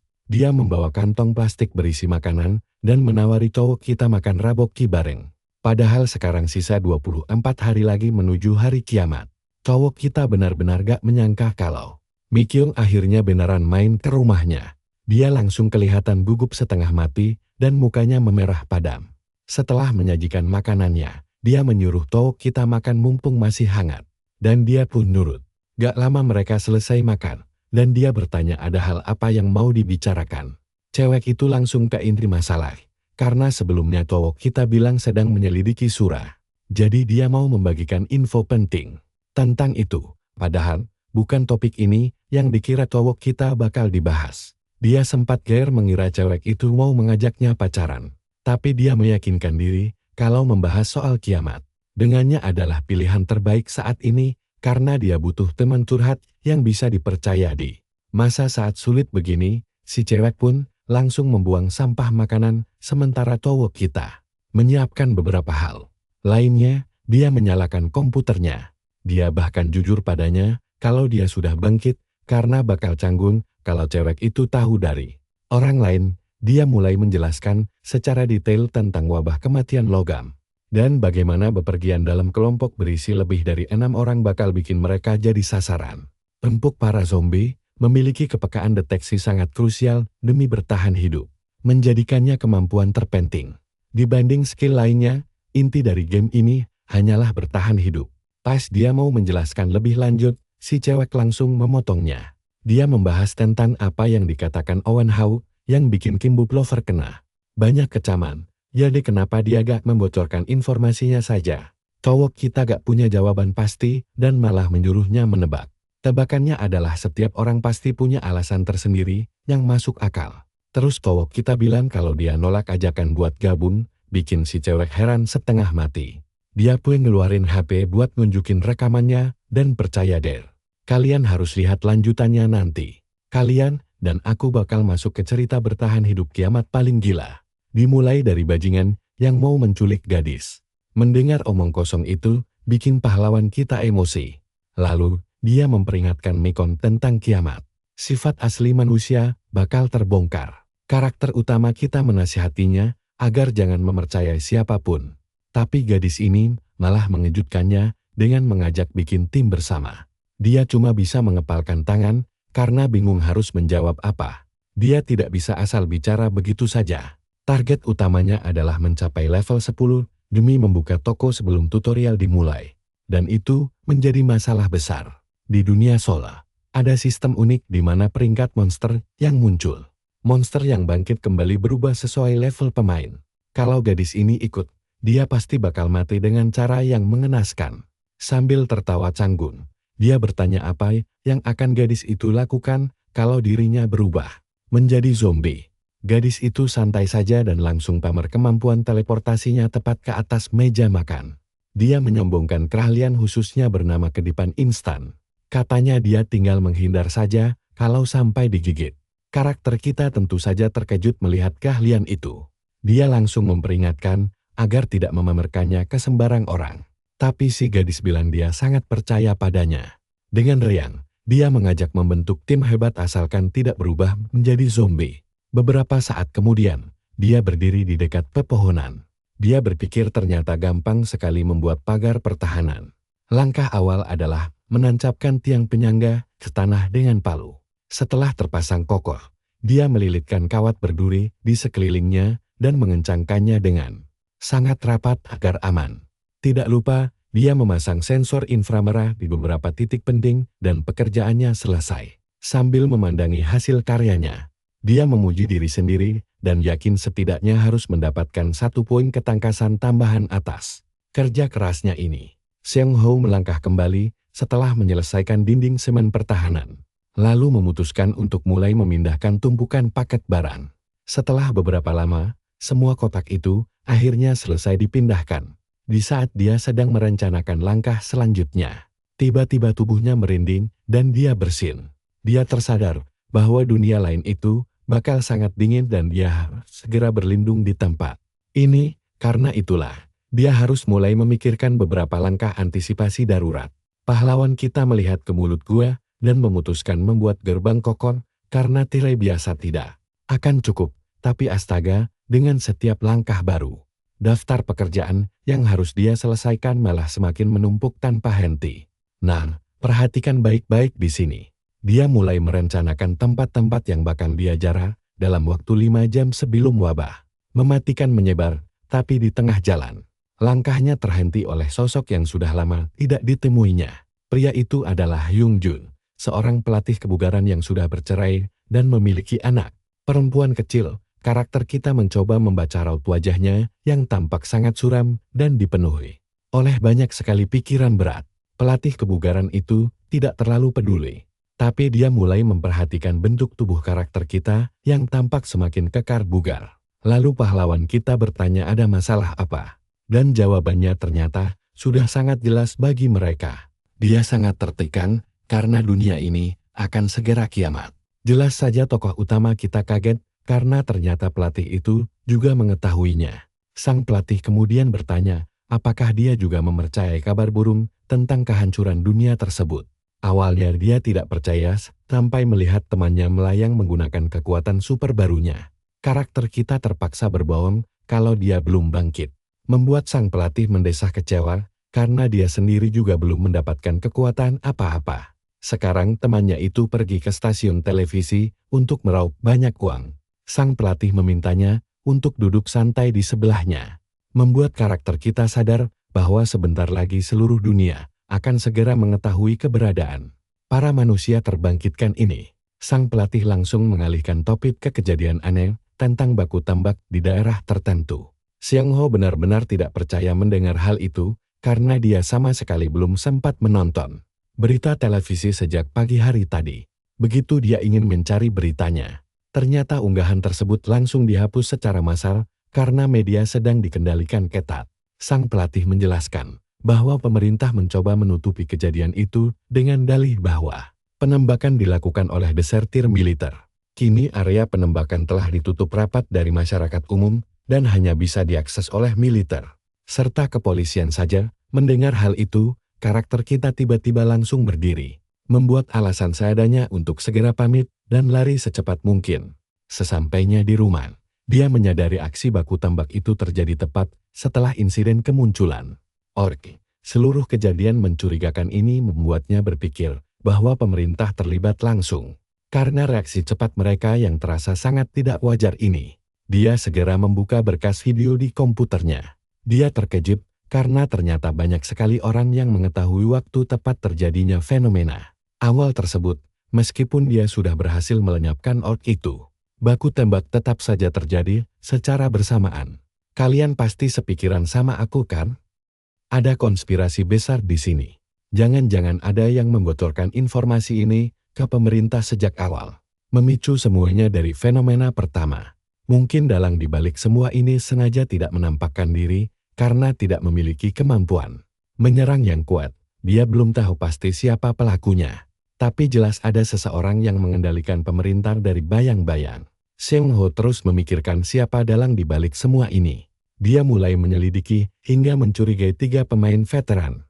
Setelah memikirkan matang-matang, dia mencoret nama pencipta permainan dari daftar tersangka utamanya karena pola pergerakan mereka. Karena jika mereka membawa permainan ini ke dunia nyata, para penciptanya pasti bertindak sebagai penjahat utama. Namun, jika penjahat itu didukung penuh oleh pemerintah, mereka tidak akan membiarkan karakter kita membunuh ork dengan begitu mudahnya. Dia menggambar sketsa 3 wajah yang menjadi tersangka terbesar. Dia curiga jangan-jangan pelakunya adalah penyintas nomor 1. Jika teorinya benar, dia tidak perlu repot-repot membagikan informasi rahasia ini ke pihak pemerintah sendirian. Sambil bersandar di kursi, dia bertanya-tanya apakah penyintas nomor 1 adalah orang yang dia kenal dulu. Dia merindukan teman-teman veterannya dan memilih mempercayai mereka untuk saat ini. Lagi pula, membongkar informasi sekarang tidak akan merubah kiamat. Berbagi informasi pun tidak akan menghentikan bencana besar di depan mata, jadi dia memilih diam. 2 hari kemudian, pintu barunya selesai dipasang dan persediaan makanan telah siap. Tempat perlindungan pertamanya akhirnya beres juga dikerjakan. Dia memutuskan memasang 2 wadah logistik, lalu mengebor dinding gua. Tapi ternyata ruangannya jauh lebih sempit dari perkiraan awalnya. Untungnya, pelapis tahan air di ruang bawah tanah sudah selesai dipasang secara bertahap olehnya. Dia melangkah pergi sambil berpikir bakal menyelesaikan sisanya setelah tubuhnya pulih total. Di fase kedua ini, ada tugas sangat penting yang harus segera dia lakukan, yaitu membuat peta wilayah menggunakan bantuan drone pengintai miliknya, sembari memakai perangkat realitas virtual dan menerbangkan drone ke udara. Dia mengamati titik tengah tempat perlindungan dan mulai menjelajahi area sekitarnya. Melalui drone itu, dia berhasil mendeteksi adanya padang salju luas di arah barat laut dan sebuah samudra di sisi selatan. Samudra itu bebas dari monster dan punya banyak sekali mangsa. Jadi dia memutuskan untuk memasang jebakan ikan di sana. Dia juga memeriksa lembah untuk mempelajari ekosistem di sekitar perlindungan. Mendadak dia melihat tempat penguburan beruang burung hantu. Tapi anehnya jasad monster itu lenyap tanpa bekas. Dia curiga monster berbulu besar yang memakannya. Tapi dia tidak mau terburu-buru menyimpulkan, karena ada banyak jejak kaki di sekitarnya. Sebagian besar adalah jejak kaki ork yang membuatnya semakin mencurigakan. Dia mengukur jarak dari lembah ke tempat perlindungannya sekitar 1,5 km. Menandakan bahwa wilayah perlindungannya jauh lebih berbahaya dari dugaannya. Mengetahui kawanan goblin berkeliaran di dekat sana, dia memutuskan menarik kembali drone miliknya karena tidak boleh sampai kehilangan alat berharga. Berkat itu, dia berhasil menggambar peta detail dan mengetahui jenis hewan yang ada di hutan. Langkah selanjutnya adalah memeriksa langsung area-area tersebut sendirian. Dimulai dari rawa terdekat untuk melihat apakah dia bisa berkebun di sana. Tapi tiba-tiba, alarm sensor inframerah berbunyi keras dan dia segera bergegas keluar untuk memeriksa keadaan sekitar. Dia tahu ada kawanan goblin di luar dari bekas jejak kaki mereka yang tercetak jelas di tanah. Karena pahlawan kita memang sudah bersiap menghadapi situasi seperti ini. Momen ini justru menjadi kesempatan emas baginya. Dia menduga ini semua berkat status persepsinya yang baru saja meningkat drastis. Bahkan suara paling halus sekalipun terdengar sangat jernih di telinganya. Sesaat kemudian, dia berhasil mendeteksi keberadaan beberapa goblin tanpa memperlihatkan dirinya sama sekali. Ini memberinya posisi menyerang yang sangat sempurna. Dia segera menyiapkan tombak serta busurnya, lalu melesatkan serangan fatal tepat ke arah kepala salah satu goblin. Target langsung tersungkur mati di tempat dan membuat kawanan lainnya panik. Goblin yang tersisa langsung berteriak marah dan berlari kencang menyerangnya. Tapi dengan sangat lincah, dia menebas mereka seolah memotong rumput saja. Setelah sukses membantai 4 ekor dengan cepat, dia langsung mengincar sisa kawanan lainnya. Karakter kita sempat terkepung oleh musuh. Tapi dengan sigap dia mengeluarkan sesuatu dari sakunya yang seketika membuat para goblin itu berlutut lemas ketakutan di saat mereka tak berdaya. Pahlawan kita langsung mengeluarkan pisaunya dengan cepat. Dia menebas kepala mereka tanpa ampun memanfaatkan keletihan para goblin untuk memenangkan pertarungan mudah ini. Bahkan dia sendiri hampir tidak percaya taktiknya berhasil. Sekarang, sisa waktu sebelum kiamat tiba adalah 21 hari lagi. Saat menggali tanah, dia kelelahan. Tapi kemampuan khususnya aktif dan membuat staminanya kembali bertenaga. Keahlian ini ternyata tidak sia-sia. Beberapa saat kemudian, dia selesai mengubur kawanan goblin dan mulai mengumpulkan hasil jarahan. Seperti buah guaca penambah stamina. Nah, petualangan seru kita berakhir di sini. Mari tunggu kelanjutan aksi gilanya bersama-sama. Kawan, temani gua tonton petualangan gokil ini. Di Jarahai, dia nemu banyak minyak sayur. Tanda ada panen dekat sini. Tapi pas meriksa kantong bos goblin, dia kaget nemu kodok hidup di dalamnya. Kodok itu warna biru. Bikin MC kita bingung kenapa goblin bawa yang hidup, bukan yang mati. Tiba-tiba kodoknya mulai bau menyengat, dan dia langsung sadar kalau makhluk ini adalah sumber racun kelumpuhan andalan goblin. Detik itu juga, dia mutusin buat pelihara kodok ini, bagaimanapun caranya. Selain mukanya yang imut banget, dia juga bisa memeras racunnya untuk disuntikan ke tubuhnya demi bikin kekebalan racun. Berburu juga bakal jauh lebih gampang pakai racun kelumpuhan ini. Akhirnya, MC kita ngasih nama buat si kodok, yaitu Jodok, dan berencana ngasih makan dia yang banyak. Tiba-tiba notifikasi sistem muncul menyatakan Jodok resmi jadi miliknya. Dia heran, apa ini semacam fitur rahasia di dunia nyata? Dia pun mulai overthinking. Kepalanya pusing mikirin itu, setelahnya, dia mulai menjelajah dan membuka gerbang dimensi. Bolak-balik lewat gerbang itu, akhirnya dia selesai merapikan semua barang jarahannya. Setelah berbenah, dia langsung menyisir area sekitar dan menemukan mata air yang sebelumnya luput dari pantauan drone miliknya. Pas dicek, ternyata itu cuma air biasa yang aman diminum. Dia kaget nemu tempat sembunyi dekat shelternya.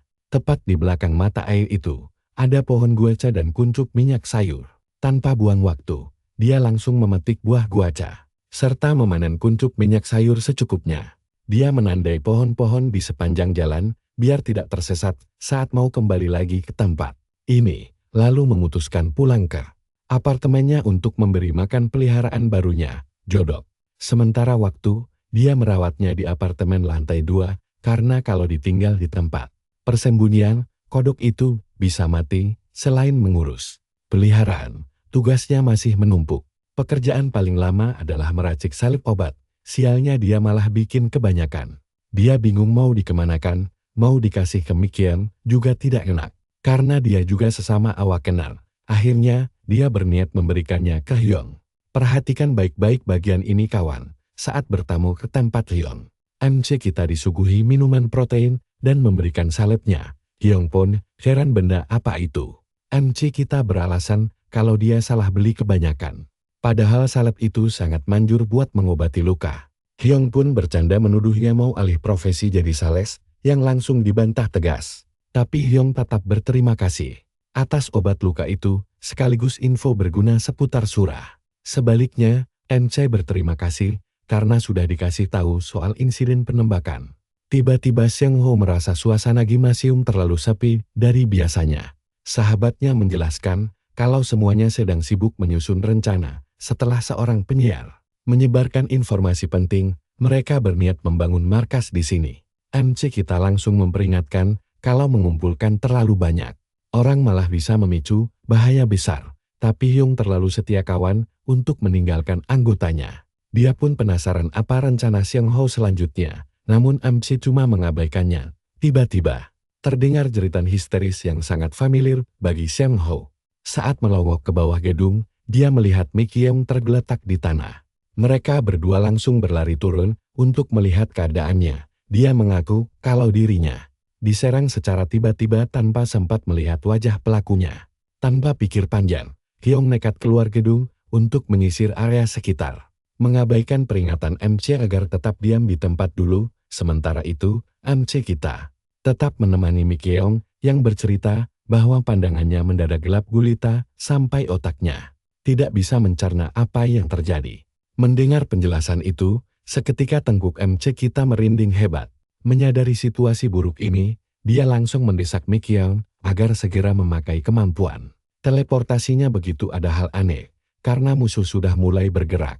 Dia juga berjanji mengirim alat perlindungan diri secepatnya, dan mewanti-wanti agar dia ekstra waspada, kiamat tinggal 20 hari lagi. Ada sebuah meme jadul yang terkenal, kalau ada 5 orang berkumpul, pasti salah satunya tidak berguna sama sekali. Pembuat onar atau troller memang ada di mana-mana, terutama dalam surah. Di game ini, ada sistem laporan gangguan. Pengembang sih merespons aduan, tapi mereka tidak pernah menangkap para troller nakal itu. Modus mereka biasanya menyusup ke tim layaknya pemain biasa, lalu memancing seluruh party ke sarang monster sampai semuanya tewas dibantai. Mereka juga sering mendekati para pemula dengan kedok sok baik, padahal ujung-ujungnya dibunuh juga demi merampas semua barang berharga mereka. Kelakuan biadab troller ini sukses mengadu domba antar party, bikin game yang sapiin hancur total hanya dalam waktu 1 tahun saja. Beruntung tim Xiang Hao membasmi sisa troller yang ada hingga sisa 4 orang saja. Kalian pasti bingung kenapa gua malah ngejelasin ini kan? Ternyata MC kita sedang merangkum semua petunjuk yang didapatnya. Komunitas awak kenar bersatu pasca penembakan massal itu. Mereka bukan cuma berbagi info, tapi juga menyusun rencana busuk. Langkahnya terhenti saat melihat ada orang yang diam-diam menjual rekaman video aksi bertarungnya. Saat asyik menjelajah situs, MC Shock menyadari kalau rekan setimnya, Dajisim, ternyata seorang troller. Dia melongo melihat thumbnail video Dajisim yang mengeklaim kalau dirinya digendong oleh Kimbutya untuk pansos. Xiang Hao curiga troller ini mau menjebak orang pakai video editan. Namun dia malah bertepuk tangan kagum atas kelicikan otak Dajisim. Sambil merenggangkan otot, dia bertekad buat latihan lebih keras lagi. Selama 13 hari ke depan, setiap ada waktu luang, MC kita terus belajar teknik menggunakan senjata taktis untuk pertarungan nyata lewat kanal survival di internet. Selama masa latihan itu, dia juga menganalisis taktik serangan monster di sekitar shelter. Apalagi, banyak strategi dan senjata yang tidak memperhitungkan ancaman wabah kabel logam yang mematikan. Makanya setelah 13 hari berlatih keras, Xiang Hao akhirnya bersiap memilih senjata utamanya. Senjata yang efektif dipakai saat wabah kabel menyerang, sekaligus andal untuk melawan manusia maupun monster liar. Dia merogoh tasnya dan menemukan gada perang suku Indian, ketapel kayu, peluru tanah liat, serta kapak batu rakitan. Sayangnya, tidak ada satupun yang terasa pas dengan kriterianya. MC kita lalu mencoba memakai ketapelnya dulu, karena punya utilitas tinggi untuk berbagai hal. Tapi memakai peluru tanah liat terasa kurang meyakinkan, karena daya rusaknya tergolong sangat lemah. Selanjutnya, dia memilih menggunakan gada perang Indian. Pasalnya, kalau wabah kabel sudah pecah, senjata tumpul adalah opsi terbaik. Cara paling gampang melumpuhkan mayat hidup adalah menghancurkan spora di otaknya.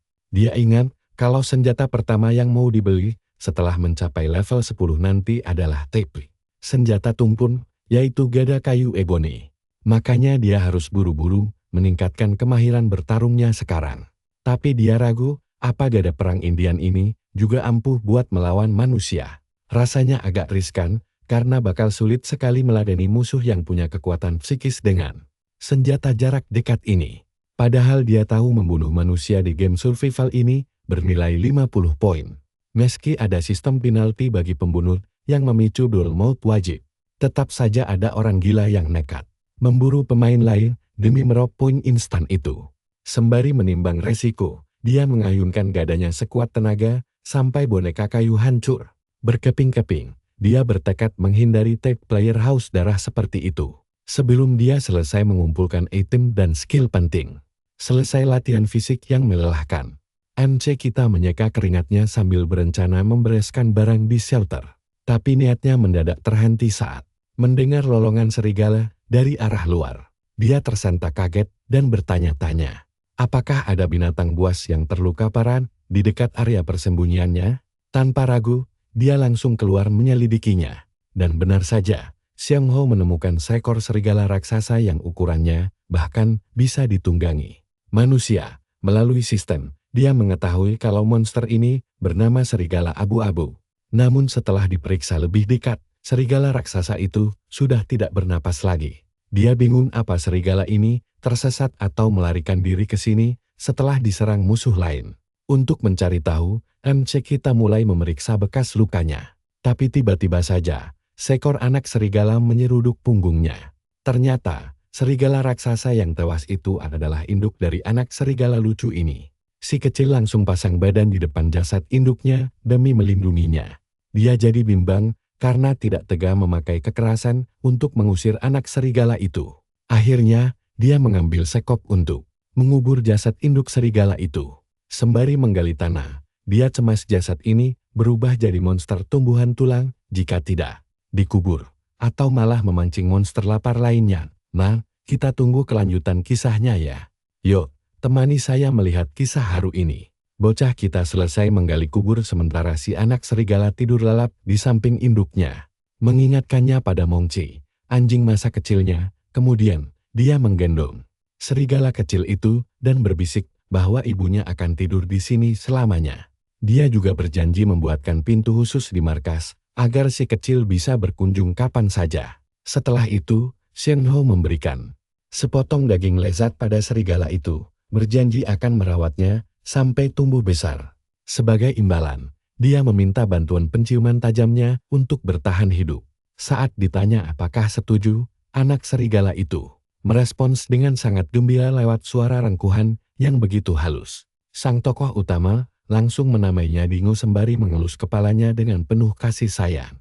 Lalu sebuah notifikasi sistem mendadak muncul dan mengabarkan keberhasilan komunikasi dengan serigala abu-abu tersebut, menjadikannya hewan peliharaan resmi. Sekarang hanya tersisa 19 hari sebelum kiamat benar-benar tiba. Xiang Ho langsung sibuk melatih Dingo dan menyuruhnya melakukan beberapa gerakan dasar.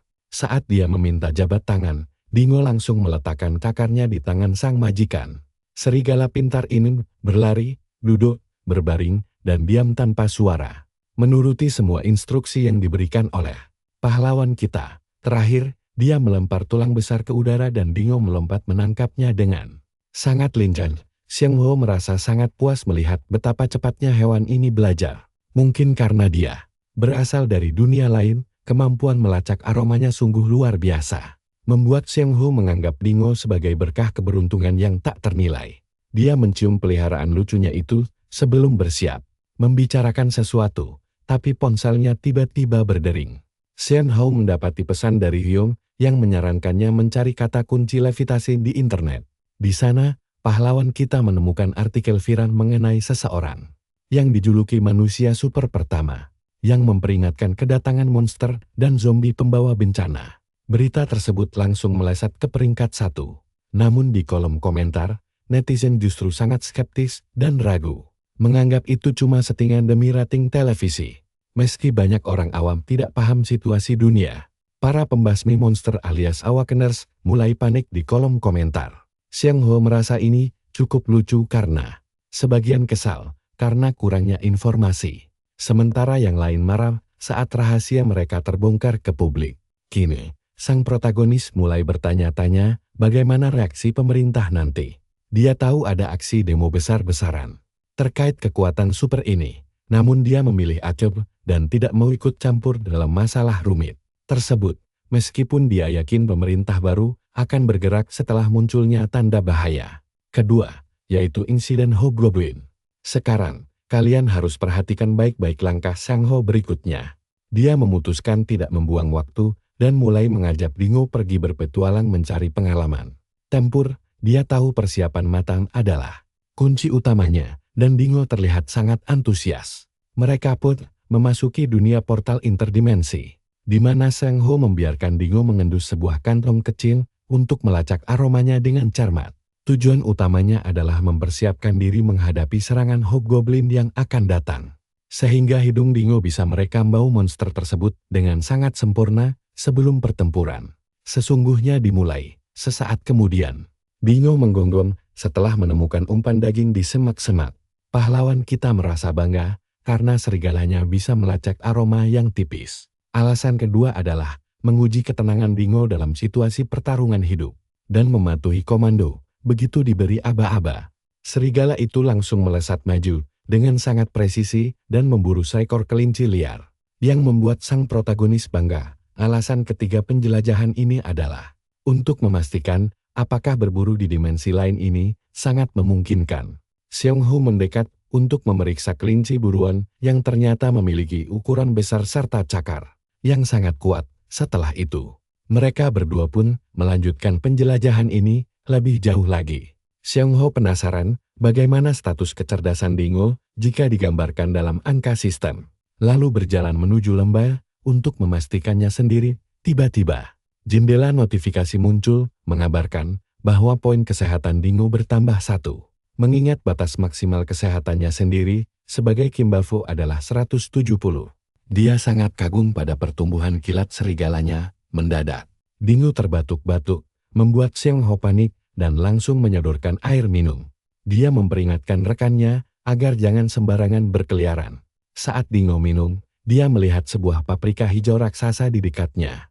Dan curiga Dingo memakan benda itu, sistem mengonfirmasi bahwa itu adalah paprika Banten. Xiong Ho sangat gembira menemukannya dan memuji kecerdasan Dingo. Menjanjikan banyak hadiah lezat nanti sebelum memanennya. Setelah memanen paprika Banten, mereka bersiap untuk perburuan terakhir di tepi sungai kecil. Kali ini Dingo tidak mencium aroma mencurigakan di sekitarnya. Di dalam hatinya, pahlawan kita bergumam bahwa ikan trout merah bukanlah monster penghasil poin atau item langka. Namun, dia merasa pengalaman berburu sangat berharga untuk melatih insting Dingo yang masih kecil. Sebelum pulang ke rumah, kalian dan saya pasti terkejut melihat apa yang terjadi keesokan harinya. Seluruh restoran miliknya telah rata dengan tanah setelah dihancurkan oleh kontraktor yang memintanya melapor dalam 3 hari jika ada masalah. Dia mengucapkan terima kasih yang mendalam kepada sang manajer atas kerja keras mereka sejak pagi. Butan mengembuskan napas panjang, ada rasa sedih melihat kedainya hancur. Namun dia paham ini demi kebaikan. Langkah ini memang perlu dilakukan. Saat masuk ke dalam, Seiho sadar bahwa setelah kiamat nanti, orang-orang yang selamat pasti akan menjarah toko-toko demi bertahan hidup.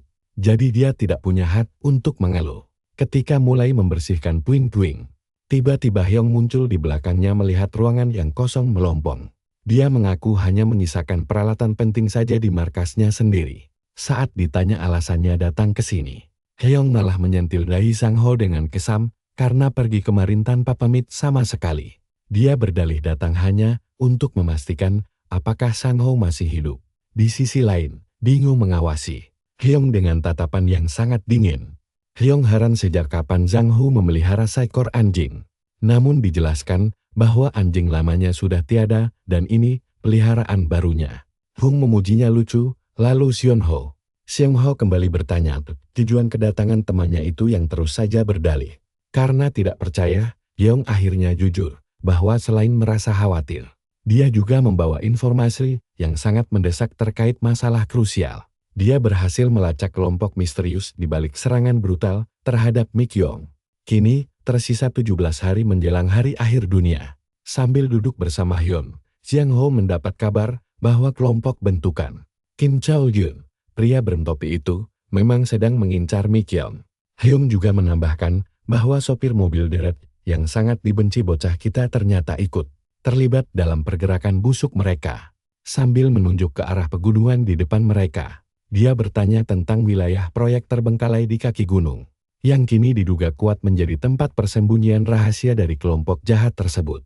Tapi pahlawan kita heran, bagaimana Hyong bisa tahu sedetail itu.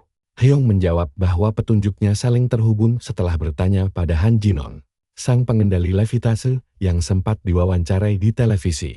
Jinong mengaku memang pernah bertemu langsung kelompok Kim Cheol-jun itu sebelumnya. Namun semua anggotanya bermuka dua dan sangat menyebalkan. Karena ketidakcocokan karakter yang parah tersebut, Jino menolak keras tawaran bergabung. Setelah tragedi yang menimpa Mi Kyung, anehnya seluruh anggota wanita mulai keluar dari kelompok tersebut. Saat diinterogasi mengenai kepergian mereka, para wanita itu hanya beralasan mendapat tawaran dari kelompok awakeners lain. Hyung pun meminta pendapat Seo yang menduga bahwa tidak seperti Mikon. Anggota wanita lain kemungkinan besar telah dijebak untuk bergabung sejak awal. Detik berikutnya, Hung membuat pengakuan mengejutkan bahwa kelompoknya kini hanya tersisa 4 orang saja termasuk dirinya. Kabar ini membuat pemuda kita shock berat mengingat jumlah mereka sebelumnya mencapai 20 orang. Hyung tidak menjelaskan detailnya secara rinci. Meski dia tahu kini tim mereka cuma menyisakan 2 awakeners. Sang Ho sulit mempercayainya karena mereka sudah banyak membantu anggota yang pergi berkhianat itu. Namun, Hyung tetap terlihat sangat tenang dan menenangkan pahlawan kita bahwa dunia memang egois seperti itu. Orang-orang hanya memikirkan keselamatan diri masing-masing. Di samping itu, Hyung juga mencemaskan nasib anak perempuannya, Jiun. Bahkan bimbang apakah harus menghubungi mantan istrinya. Sang protagonis hanya terdiam karena sadar situasi mereka berbeda. Dia pun ingin menanyakan satu hal krusial yang terus mengganjal dalam benaknya selama ini. Dia bertanya apa yang akan dilakukan Hyung jika kiamat benar-benar datang dan keselamatan. Keluarganya mulai terancam oleh orang jahat.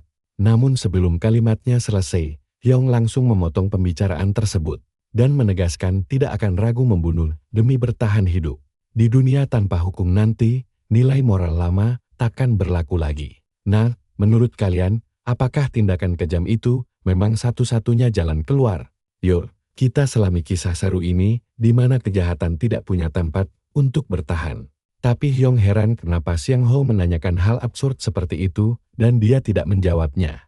Tiba-tiba terdengar teriakan minta tolong dari ponsel milik pahlawan kita. Hyung mengira itu suara anak yang hilang. Namun Siang Ho segera memeriksa peta dan menyuruhnya menjaga Dingu sementara waktu. Di tempat lain, Mikong dikepung preman setelah mengirim sinyal darurat. Para berandalan truk derek bernama Anen dan Hawk mengejek Mi Kyung serta menuntutnya agar segera turun dari sana. Mendengar itu, Mi Kyung berteriak dari tepi atap bahwa dia sudah menolak mereka mentah-mentah, tetapi mereka terus mengejarnya tanpa henti. Dia pun menuntut penjelasan atas tindakan kasar mereka.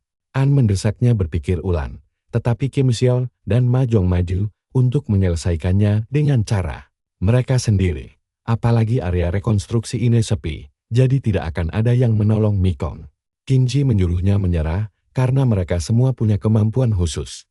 Lalu mulai menghitung mundur. Sementara itu, jagoan kita bersiap di gang gelap sambil menyiapkan senjata andalannya. Pada hitungan kedua, dia menjerat Kim Chol dan di hitungan ketiga, Tin Chayol langsung tumbang seketika. Seluruh anggota kelompok itu kebingungan mencari tahu siapa bajingan yang berani menyerang mereka. Pahlawan kita yang memakai helm langsung maju menyerang sambil bimbang untuk mengungkap identitasnya menggunakan gada perang India. Sang Ho menghajar mereka dengan keras lalu mengincar target berikutnya. Target itu mengeluarkan energi hitam penghalang pandangan. Tetapi San Ho tetap berhasil menghajarnya tanpa ampun. Kini jagoan kita mulai kehabisan napas dan ketika dia melihat ke arah Mi Kyung langsung memperingatkannya agar waspada. Dia berbalik dan melihat Kim Sil mengayunkan pemukul yang merusak helmnya. Seon Ho sangat terkejut melihat kekuatan destruktif yang mengerikan di balik serangan itu. Di saat yang sama, Kim Chi menyadari identitasnya. Namun jagoan kita menyadari bahwa kemampuan ofensif Kim Chi sangatlah mematikan meski masih tahap awal. Kim Chi pun bersumpah akan menghabisi pahlawan kita. Nah, perhatikan bagian ini baik-baik. Kelompoknya bangkit membantu dengan kekuatan penuh meski bukan pembangkit. Onin pun menyerang menggunakan elemen listrik sambil terus mengejak pahlawan kita. Siang Ho sempat bingung dan berpikir untuk memakai gerbang dimensi saat lawannya pamer kekuatan.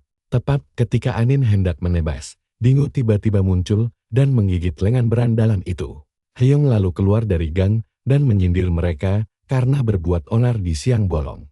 Dia menyuruh geng itu pergi jika tidak mau repot karena dia akan memanggil Wonder 112. Mendengar itu, kelompok preman tersebut memutuskan mundur. Hong menyindir sikap sombong mereka meski aslinya sangat lemah. Setelah itu, Mi Kyung turun dan langsung memegang kepala pahlawan kita dengan panik. Dia memeriksa apakah kepalanya terluka dan melihat helmnya retak. Sementara Hyung menawarkan untuk menggendongnya. Melihat kecemasan mereka berdua, ingatan Siang Ho mendadak melayang ke rekan setim lamanya di gym. Saat Mi Kyung menyarankan pergi ke rumah sakit, jagoan kita menolak dan bersikeras dia baik-baik saja. Dia lalu bertanya, apakah mereka bisa mengajak Mi Kyung bergabung ke dalam tim perjalanannya. Hyung setuju asalkan Mi Kyung tidak keberatan. Dan gadis itu pun langsung mengiyakannya dengan gembira. Jagoan kita pamit pergi karena ada urusan. Meninggalkan mereka berdua yang kebingungan melihat tingkah anehnya. Sesampainya di rumah, dia fokus menenangkan emosinya dan merancang persiapan tahap kedua. Kepergiannya yang mendadak tadi memang tidak bisa dihindari. Terlebih setelah melihat kedekatan Hyung dan Mi Kyung.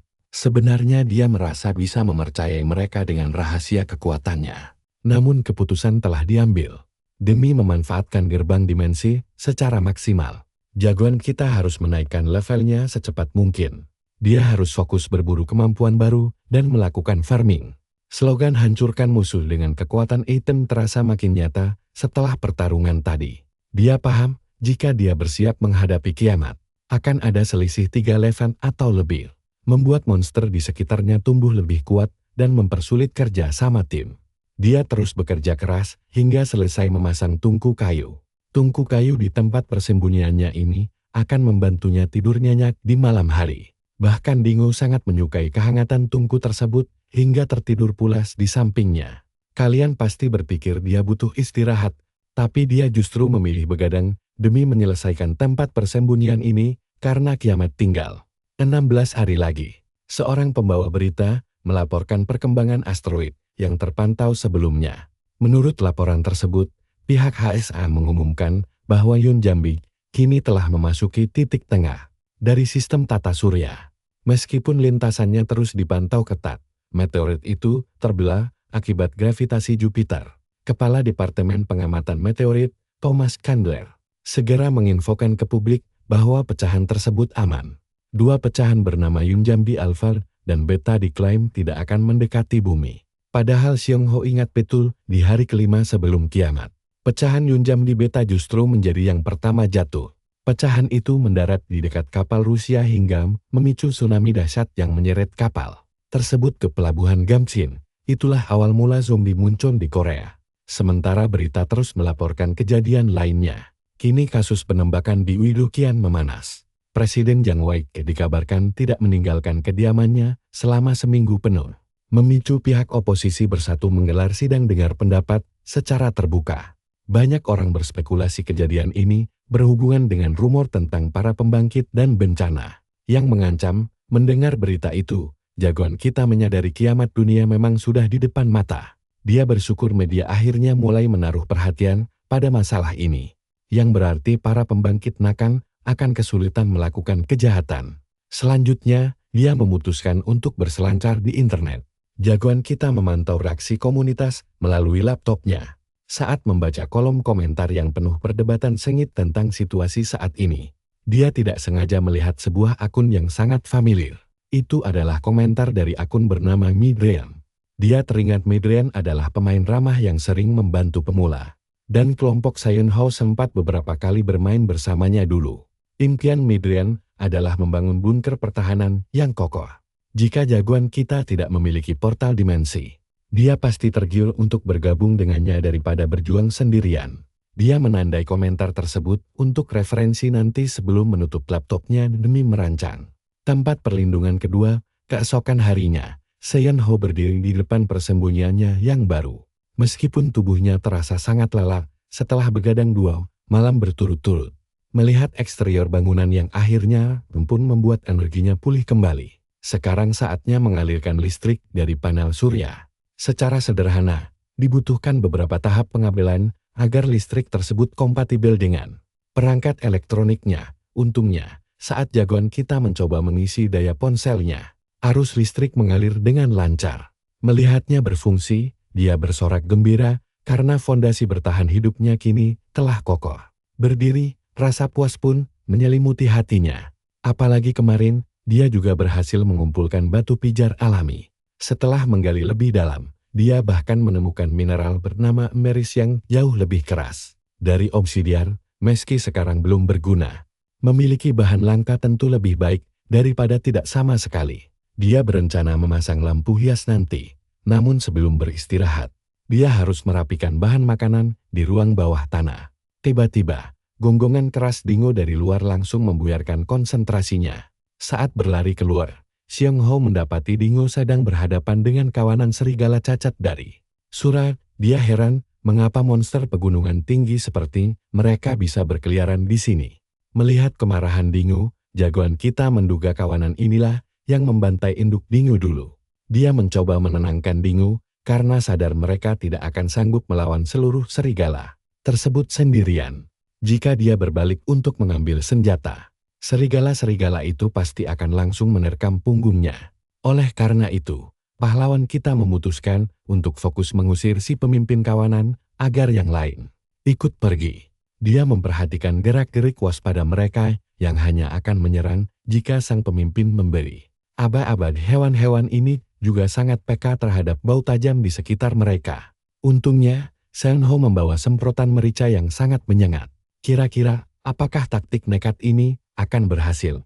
Mari kita cari tahu bersama di kelanjutan kisah seru berikutnya. Kalian harus nemenin gua nonton aksi gila karakter utama kita ini. Saat dia mikir keras cara ngecoh serigala itu, pakai semprotan serangga sebelum diterkam. Tiba-tiba saja, sebuah ide cerdik yang sangat masuk akal melintas di kepalanya.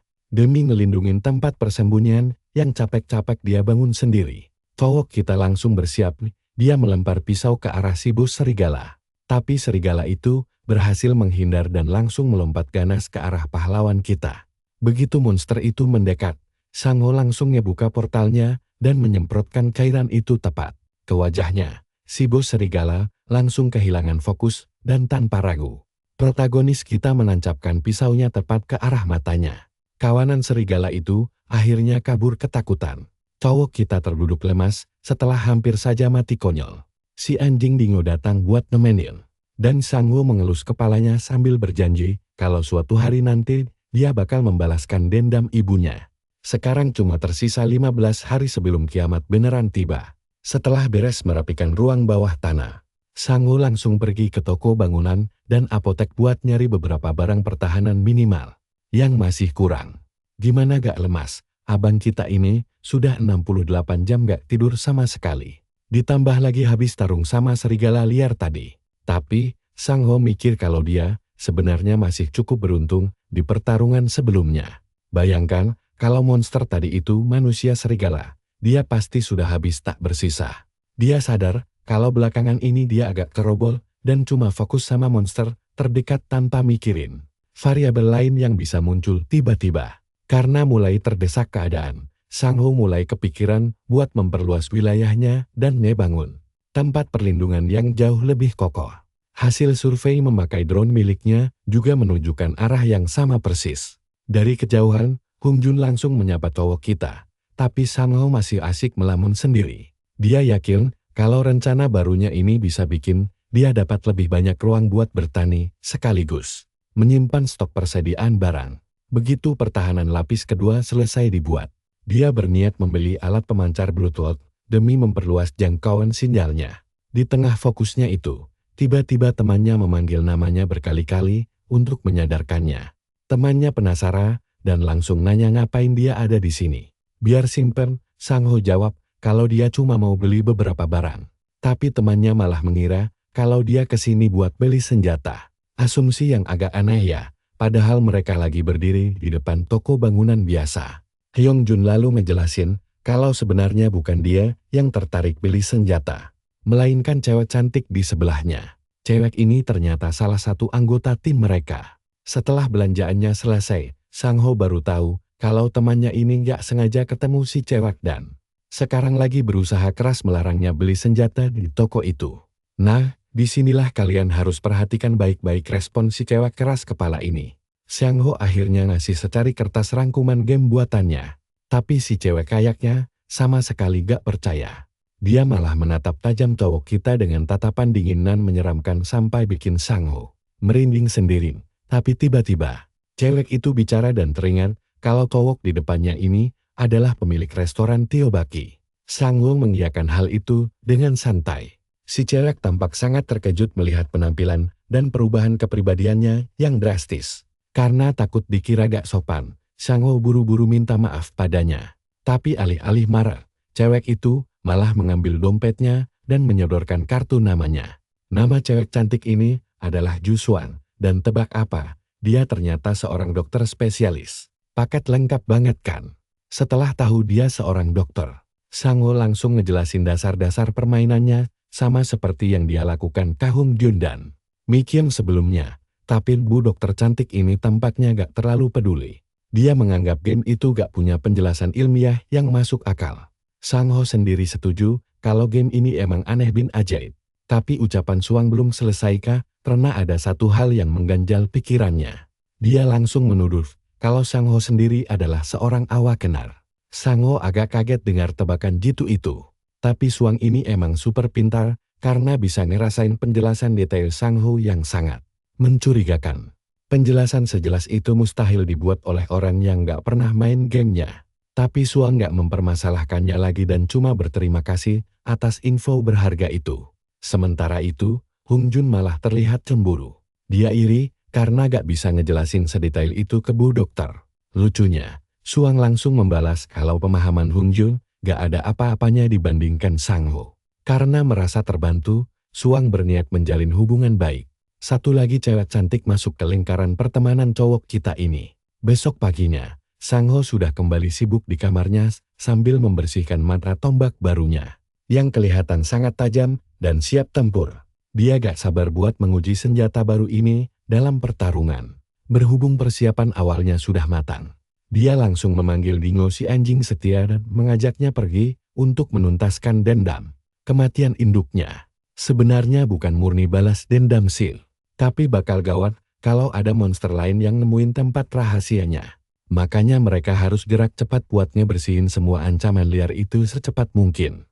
Di adegan selanjutnya, Sang John Wick lokal beserta anjingnya sudah siap tempur. Kali ini, Dingo punya peran penting. Mereka memantau kawanan serigala dari kejauhan, tapi anehnya cuma ada 4 ekor saja. Tidak terlihat adanya pemimpin kawanan di antara mereka. Begitu Sang-ho menyelidiki lebih dekat, dia baru sadar apa yang terjadi. Ternyata ada seekor burung hantu beruang raksasa yang sedang mengamuk di sana. Kita semua pasti setuju kalau monster kayak gini emang sangat ngebantu buat bersih-bersih kan? Maklum, monster beruang hantu itu lagi sibuk mencabik-cabik serigala setelah menghabisi beberapa ekor sekaligus. Kelemahan kawanan serigala ini adalah saat mereka kehilangan pemimpinnya. Kelompok mereka bakal langsung kocar-kacir. Fokus mereka terpecah dan koordinasi mereka hancur total.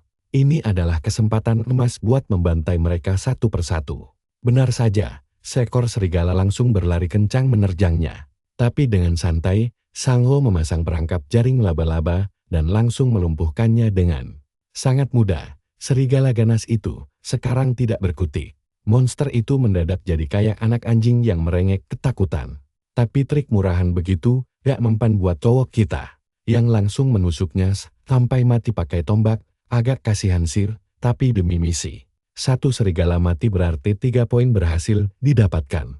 Sisa 3 serigala lainnya langsung menyadari keberadaan Sang-ho dan mulai mengejarnya dengan beringas saat cowok kita itu memutuskan untuk berlari menjauh. 2 serigala mengepung dari samping, sedangkan 1 lagi melompat dari atas untuk menerkamnya. Tapi tenang saja, semprotan andalannya langsung beraksi demi melumpuhkan 1 musuh. Meski dia masih diincar 2 serigala lain. Pertama, dia langsung mengayunkan senjata ke arah kanan, menusuk perut serigala itu sampai dalam. 1 serigala sisa mencoba memanfaatkan kelengahan ini buat menyerang dari belakang dengan sangat licik. Untungnya Dingo datang tepat waktu dan menabrak serigala itu dengan sangat keras. Dengan matinya serigala ini, Sang-ho dapat 3 poin tambahan. Dia bergumam kalau dia cuma butuh menusuk mereka sampai mati. Dia ini bukan dalam bahaya, tapi dialah bahaya yang sebenarnya. Setelah sukses menghabisi kawanan serigala, cowok kita naik ke level 5 dan mendapatkan efek tambahan pada sifat khususnya. Dia pun memeriksa kemampuan gerbangnya. Fitur barunya bikin gerbang miliknya jadi gak terlihat oleh orang lain. Ditambah lagi ada efek proyeksi yang bikin dia bisa mendengar suara dari tempat yang diproyeksikan. Penasaran, Sang-ho langsung menguji kemampuan barunya itu. Sekarang dia bisa melihat situasi di dalam rumahnya tanpa perlu bolak-balik menyeberang secara langsung. Fitur transparansi ini bekerja sempurna.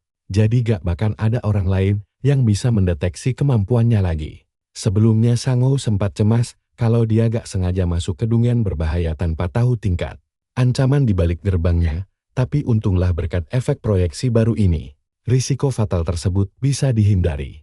Munculnya efek ini di level 5 menandakan kalau bakal ada lebih banyak hadiah menarik yang menantinya di level lebih tinggi nanti. Dia bahkan gak menyangka kalau level sekecil ini bisa ngasih hadiah sebagus ini.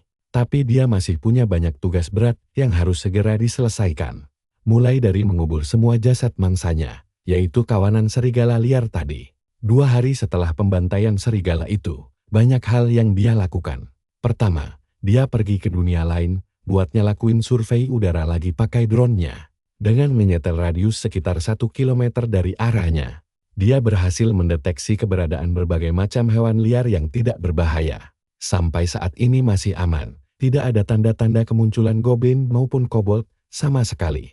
Gak ada monster jahat di sana. Selanjutnya, Sang-ho bersiap mengumpulkan info tentang sarang goblin sejauh 30 km. Sarang sebesar itu kemungkinan besar dihuni oleh banyak HOBGOBLin tangguh, yang berarti mengalahkan mereka bakal jadi perjuangan yang sangat berat. Tapi setelah merasa aman dengan arahnya, Sang-ho merasa ini waktu yang tepat buat ekspansi. Nah, mari kita nantikan aksi si abang kita yang mendadak berubah jadi karakter Chainsaw Man bersama anjingnya, Pochetta lokal, di episode berikutnya. Yuk kita ikuti keseruan si jagoan menyulap tempat persembunyian kumuh ini jadi markas pertahanan. Yang layak, anjingnya, Dingo, beneran jadi penyelamat di sini, karena dia membantu membuat lingkaran pembatas raksasa. Biar makin aman, Sang-ho gak mau ambil risiko dan langsung pasang 2 lapis pagar kawat berduri, sekaligus parit pertahanan. Sekarang dia cuma perlu gali sedalam 2 meter lagi. Sambil ngerjain itu semua, dia bisa santai nonton televisi lewat portal proyeksinya. Di berita, pemerintah baru saja mengumumkan rencana buat menyelidiki para manusia berkekuatan khusus secara menyeluruh. Sementara di dunia nyata, Sang-ho sibuk borong material dari toko bangunan. Dia muterin beberapa toko renovasi rumah buat beli peralatan lengkap, lalu menyempatkan diri mengintai markas rahasia Chihim. Gak cuma itu, Sang-ho bahkan nekat menyewa sepeda motor dan ekskavator mini yang nanti bakal dia pakai setelah latihan singkat, sementara si katak biru kecil kesayangannya masih terus menjadi pendukung terbaik. Si katak rutin menyuntikkan racun dosis rendah ke tubuhnya biar kebal, tapi lama-lama racun itu terkumpul cukup banyak sampai bisa dia oleskan dan gabungkan ke senjata andalan pilihannya sendiri. Pas balik ke kamar, dia dibikin kaget setengah mati. Survivor 1, pemain legendaris dengan catatan waktu 4.500 jam, ikutan misi ini. Hal ini membuat Sang-ho curiga soal insiden Guido. Ditambah taktik kotor pemerintah mengontrol media massa, serta sikap aneh sang presiden yang terus mengurung diri di satu lokasi. Sekilas 3 kejadian ini memang kelihatan kayak kebetulan biasa saja di permukaan.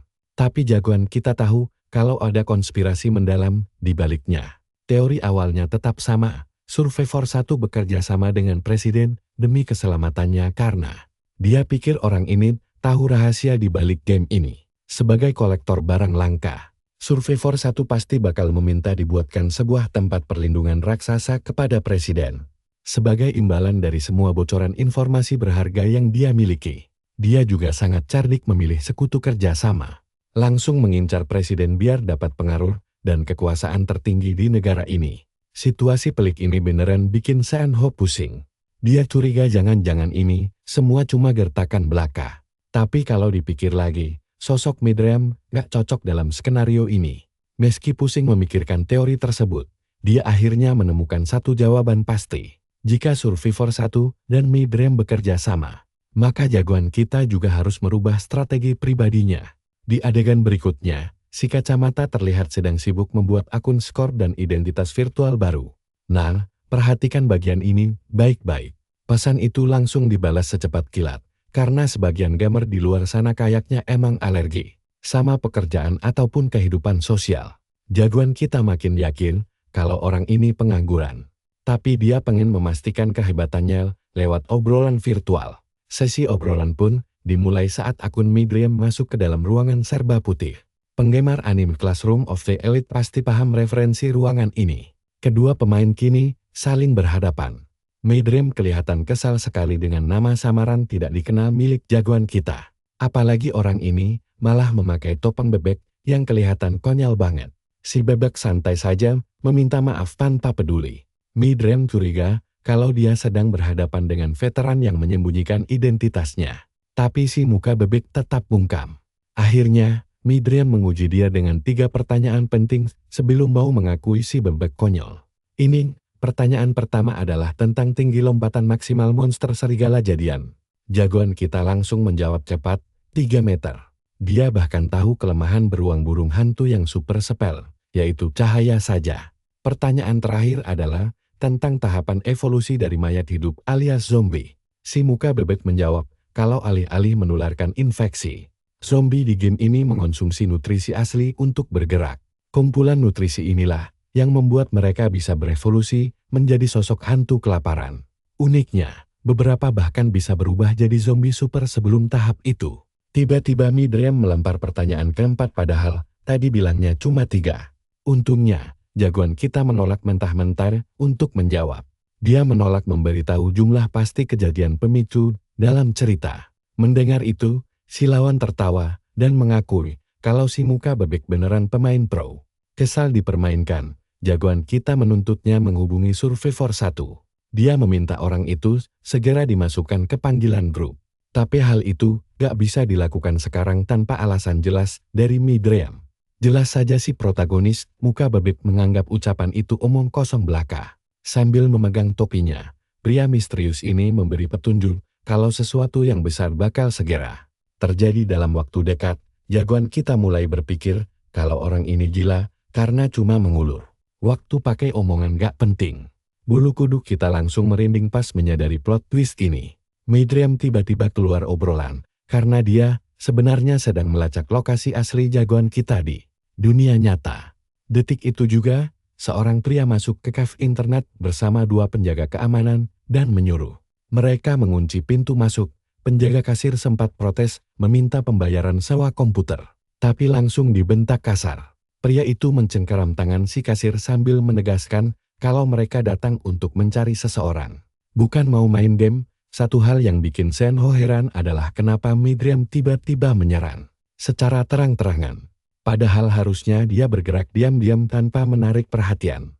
Oh ya, kemampuan orang ini mirip banget dengan Lelouch dari anime Code Geass, yaitu bisa mengendalikan pikiran orang lain dengan sekali tatap saja. Kasir itu pun langsung terhipnotis. Jagoan kita sekarang dalam posisi bahaya dan harus segera kabur karena kalau tertangkap, nasibnya bakal berakhir buruk. Dia langsung lari ke toilet dan membuka gerbang dimensi rahasianya. Sementara itu, si pengejar terus menggunakan sihir pengendali pikirannya ke semua pengunjung cave buat melacak identitas asli Senho. Sejauh ini, semua sudut ruangan sudah diperiksa kecuali satu tempat tersisa, yaitu toilet. Pria itu sangat yakin kalau buruannya bersembunyi di dalam sana. Sambil membuka bilik pintu satu persatu, dia menebak-nebak apakah lawannya ini adalah pembunuh bayaran tipe pengintai yang pandai bersembunyi. Bakal lucu banget sih kalau pas dia buka pintu toilet, malah ketemu orang biasa lagi buang air. Tapi Midream sangat pede menghadapi tipe pengintai. Dia langsung menyiram sember air buat mendeteksi sekitarnya. Air itu disiram untuk merasakan adanya kelan atau gerakan aneh. Sambil tangannya meraba-raba udara kosong berharap bisa menangkap Xiang Ho. Untungnya, meski jagoan kita memanggil gerbang dimensinya, dia menempelkannya rata pada permukaan dinding. Jadi secara teknis, pria itu sekarang lagi berdiri berhadapan langsung dengan portal tersebut tanpa menyadarinya sama sekali. Setelah memeriksa seluruh toilet, Midream akhirnya sadar kalau dugaannya soal tipe pengintai ternyata salah besar. Dia langsung mengambil kesimpulan kedua kalau Senho pastilah seorang spesialis pergerakan cepat. Karakter mirip Nami versi murah ini langsung memerintahkan anak buahnya menyisir seluruh area cave dengan iming-iming hadiah besar. Sambil mengawasi situasi dari balik portalnya, Xiang Ho menghela napas. Meski dia kaya raya di dunia nyata dan selalu bersikap rendah hati di dalam game, dia beneran gak mau kalau situasinya jadi kacau begini. Dia malah berterima kasih pada Midrian dalam hati karena sudah memperjelas semuanya. Selama ini dia selalu ragu-ragu, tapi sekarang dia sudah sangat yakin dengan apa yang harus dia lakukan selanjutnya. Dia berniat untuk bertarung cepat dan gak akan menahan diri lagi menghadapi kekerasan fisik. Sementara itu di luar, musuhnya masih kebingungan mencari tempat persembunyian rahasia Xiang Ho. Dengan asumsi tadi, dia mengira buruannya mengandalkan kecepatan tinggi, tapi melacak pemain veteran berpengalaman ribuan jam tentu gak segampang itu. Lucunya, jagoan kita tiba-tiba muncul tepat di belakangnya layaknya hantu sambil menyapa dengan santai. Belum sempat merespons, Midrian melihat bayangan Xiang Ho dari cermin saat sebuah tombak beracun langsung melesat menebas kakinya. Dalam hitungan detik saja, efek racun mematikan itu langsung menyebar ke seluruh tubuhnya. Orang ini sok keren sepanjang hari, tapi satu kesalahan kecil saja langsung membawa petaka bagi dirinya. Tanpa banyak tanya, jagoan kita langsung menghantamkan wajah pria itu ke tembok dan memperingatkannya agar jangan berani menoleh. Dia pun mengejek rasa sakit luar biasa dari racun yang kini mengalir deras di pembuluh darahnya. Tiap kali orang itu mau bicara, Xiang Ho langsung menyuruhnya untuk diam. Sambil menggenggam erat senjatanya, dia bersiap. Dia berbisik kalau hari kiamat dan babak tutorial bahkan belum dimulai sama sekali. Begitu juga dengan sistem pembunuhan dalam game ini. Sambil berkata begitu, Xiang Ho langsung menebas pistol yang tergantung di ikat pinggang musuhnya. Dengan nada dingin yang sangat mengerikan, Xiang Ho menegaskan kalau dia gak bakal kena hukuman sistem meski menghabisi nyawa orang ini. Sekarang juga ujung pedangnya menempel di leher, membuat pria itu terdiam 1000 bahasa. Dan begitulah akhir dari si sombong yang akhirnya terdiam tak berdaya. Percayalah, kalian pasti penasaran kenapa dia tega mengkhianati sesama pemain di pertanyaan pertama nanti. Yuk kita tonton bareng-bareng gimana si pemburu jahat ini malah berakhir jadi korban lumpuh tak berdaya, sosok monster menyedihkan yang sekarang bisa kita panen tanpa perlu capek-capek. Menggerakkan satu jari pun, Xiang Ho langsung mengambil pistol si penjahat lalu memperingatkannya. Kalau ini adalah akibat karena berani berniat menangkap dirinya. Dengan sangat dingin, Towok kita mencabut belati tajamnya dan mulai mengancamnya. Mengancam bakal benar-benar membunuhnya kalau sampai mereka bertemu lagi. Setelah itu, Xiang Ho pun bergegas kabur dari cave itu jauh sebelum kelompok Midrian datang. Dia pulang dengan selamat lalu pergi ke dimensi lain yang penuh misteri. Di sana, dia membongkar pistol itu, lalu mulai memeriksa kartu identitas milik si penjahat. Namanya adalah Kwon Kim Jun, usianya akhir 30-an, mengelola klub golf, dan mengendalikan 3 bunker perlindungan lewat bisnisnya. Ditambah lagi, umum ini ternyata sugar daddy dari banyak cewek simpanan. Tajir melintir dah pokoknya. Soal kemampuan, Xiang Ho berasumsi kalau orang ini punya kekuatan hebat jika melihat jumlah jam bermainnya di gym. Kemampuannya pasti berhubungan dengan pengendalian pikiran, itu sudah sangat jelas. Sekarang semua informasi berharga ini resmi jadi milik Xiang Ho. Tapi tentu saja, kemampuan bertempur seseorang tidak akan otomatis meningkat pesat hanya karena main game. Karena menghabiskan ribuan jam bermain game. Bahkan para no-life Valorant atau Counter-Strike yang main 10.000 jam pun tetap saja cupu. Tapi bagaimanapun, Xiang Ho sangat paham kalau game ini selalu mengutamakan bertahan hidup di atas segalanya. Jadi, keahlian portal miliknya pada dasarnya adalah chat luar biasa bagi veteran. Tapi untuk sekarang, dia memilih menganggap ini sekadar teori belaka. Nah, perhatikan bagian ini baik-baik. Sambil menguji senjatanya, Xiang Ho sangat yakin kalau kiamat sebentar lagi tiba. Dia pun langsung melangkah mantap menembus hutan yang gelap mengikuti Dingu, anjingnya. Di sana, anjing pintar itu menggonggong di dekat area mencurigakan.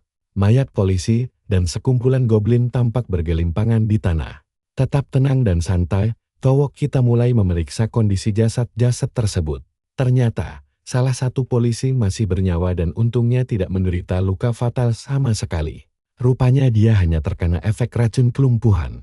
Namun yang jauh lebih mengkhawatirkan adalah hilangnya senjata sang polisi. Meski ada kemungkinan, dia memang sedang tidak membawanya. Akhirnya, Seongho mengumpulkan kedua tubuh polisi itu, lalu menyuruh mereka beristirahat selama 30 menit agar efek racunnya bisa segera mereda sepenuhnya. Setelah itu, dia berbalik untuk menginspeksi jasad para goblin. Sekali lirik saja, dia langsung melihat banyak lubang bekas peluru yang membuktikan bahwa para polisi tadi memang sempat menembaki mereka. Pertanyaan besarnya, kenapa cuma pistolnya saja yang hilang? Setelah merenung sejenak, Seongho mendapat petunjuk berharga dan mencurigai kalau ini ulah goblin emas. Hal itu justru membuat dirinya merasa sangat bersemangat, karena dia sangat ingin memburu monster langka tersebut. Dengan rencana baru, Touk kita segera menghubungi layanan darurat lewat ponselnya.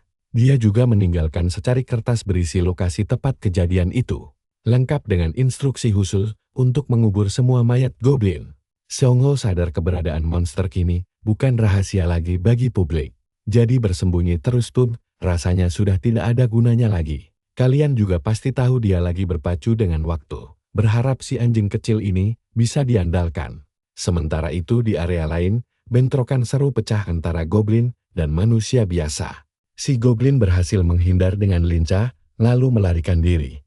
Sekarang tersisa 3 monster lagi, sementara pria ini mulai ragu dan bertanya kepada kaptennya. Apakah cara bertarung mereka sudah benar atau justru salah besar? Dia bingung kenapa harus menjadi tameng pelindung, padahal sama sekali tidak punya bakat bertarung. Si kapten lalu merapal sihir psikokinesis andalannya. Sayangnya, satu-satunya kelemahan dari kemampuan hebat ini adalah waktu pengaktifannya yang agak lama. Membutuhkan waktu jeda sebelum bisa digunakan. Dia pun menyiapkan bebatuan, lalu melemparkannya untuk menghantam tubuh para goblin. Dia bertindak sebagai pendukung sementara rekannya bertanya kapan anggota tim yang lain akan tiba. Di lokasi pertempuran ini, rupanya sang kapten mendapat kabar kalau sisa anggota tim sudah pergi ke Gunung Gasan. Namun perjalanan mereka terhenti sehingga gagal mendaki. Kabar mengejutkan ini tentu membuat pria tanpa kemampuan khusus itu menjadi sangat panik. Dia langsung berniat mundur. Tetapi sang kapten bersikeras untuk terus maju mendaki.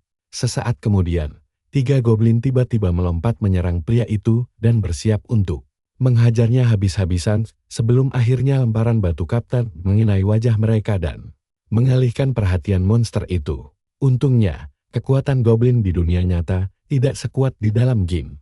Sang kapten pun menyuruhnya untuk terus mendesak maju tanpa ragu. Selama mereka mampu menghabisi sekumpulan monster ini dan menangkap kelompok hobgoblin, mereka pasti bakal mendapat keuntungan yang sangat besar. Namun, saking asyiknya menceramahi rekannya sendiri, si ahli psikokinesis itu malah lengah dan terkena pukulan telak dari gada milik goblin. Akibat tangannya yang cedera parah, dia tidak bisa lagi mengontrol kekuatannya. Benar-benar memalukan, seekor goblin rendahan bisa mengecohnya dengan strategi serangan balik. Dengan strategi yang cerdik, tanpa pertahanan tersisa, ketiga goblin itu langsung mengepung mereka berdua dan bersiap menyerang dari segala arah. Rasanya ini adalah akhir dari perjalanan kedua amatir ini. Ketika tiba-tiba sebuah anak panah melesat cepat menembus kepala salah satu goblin. Tembakan kedua dan ketiga menyusul cepat, sukses melukai sisa goblin lainnya. Hal itu tentu saja membuat mereka berdua menjadi sangat kebingungan karena tidak tahu apa yang sedang terjadi. Mereka menatap ke arah kegelapan hutan sambil menerka-nerka dari mana asal anak panah misterius. Tadi, di adegan berikutnya, Seongho tampak memegang busur panahnya. Awalnya, dia sempat ragu apakah tindakannya menolong mereka dan membuang-buang anak panah adalah keputusan yang tepat, tapi di sisi lain, Seongho merasa senang karena berhasil mengonfirmasi info penting mengenai para manusia terbangkitkan. Pertama, dia tahu bahwa pergerakan mereka dihambat untuk mendaki gunung. Kedua, dia menghadapi sekelompok goblin yang sebenarnya sudah dalam kondisi terluka parah. Berbekal 2 kepingan informasi berharga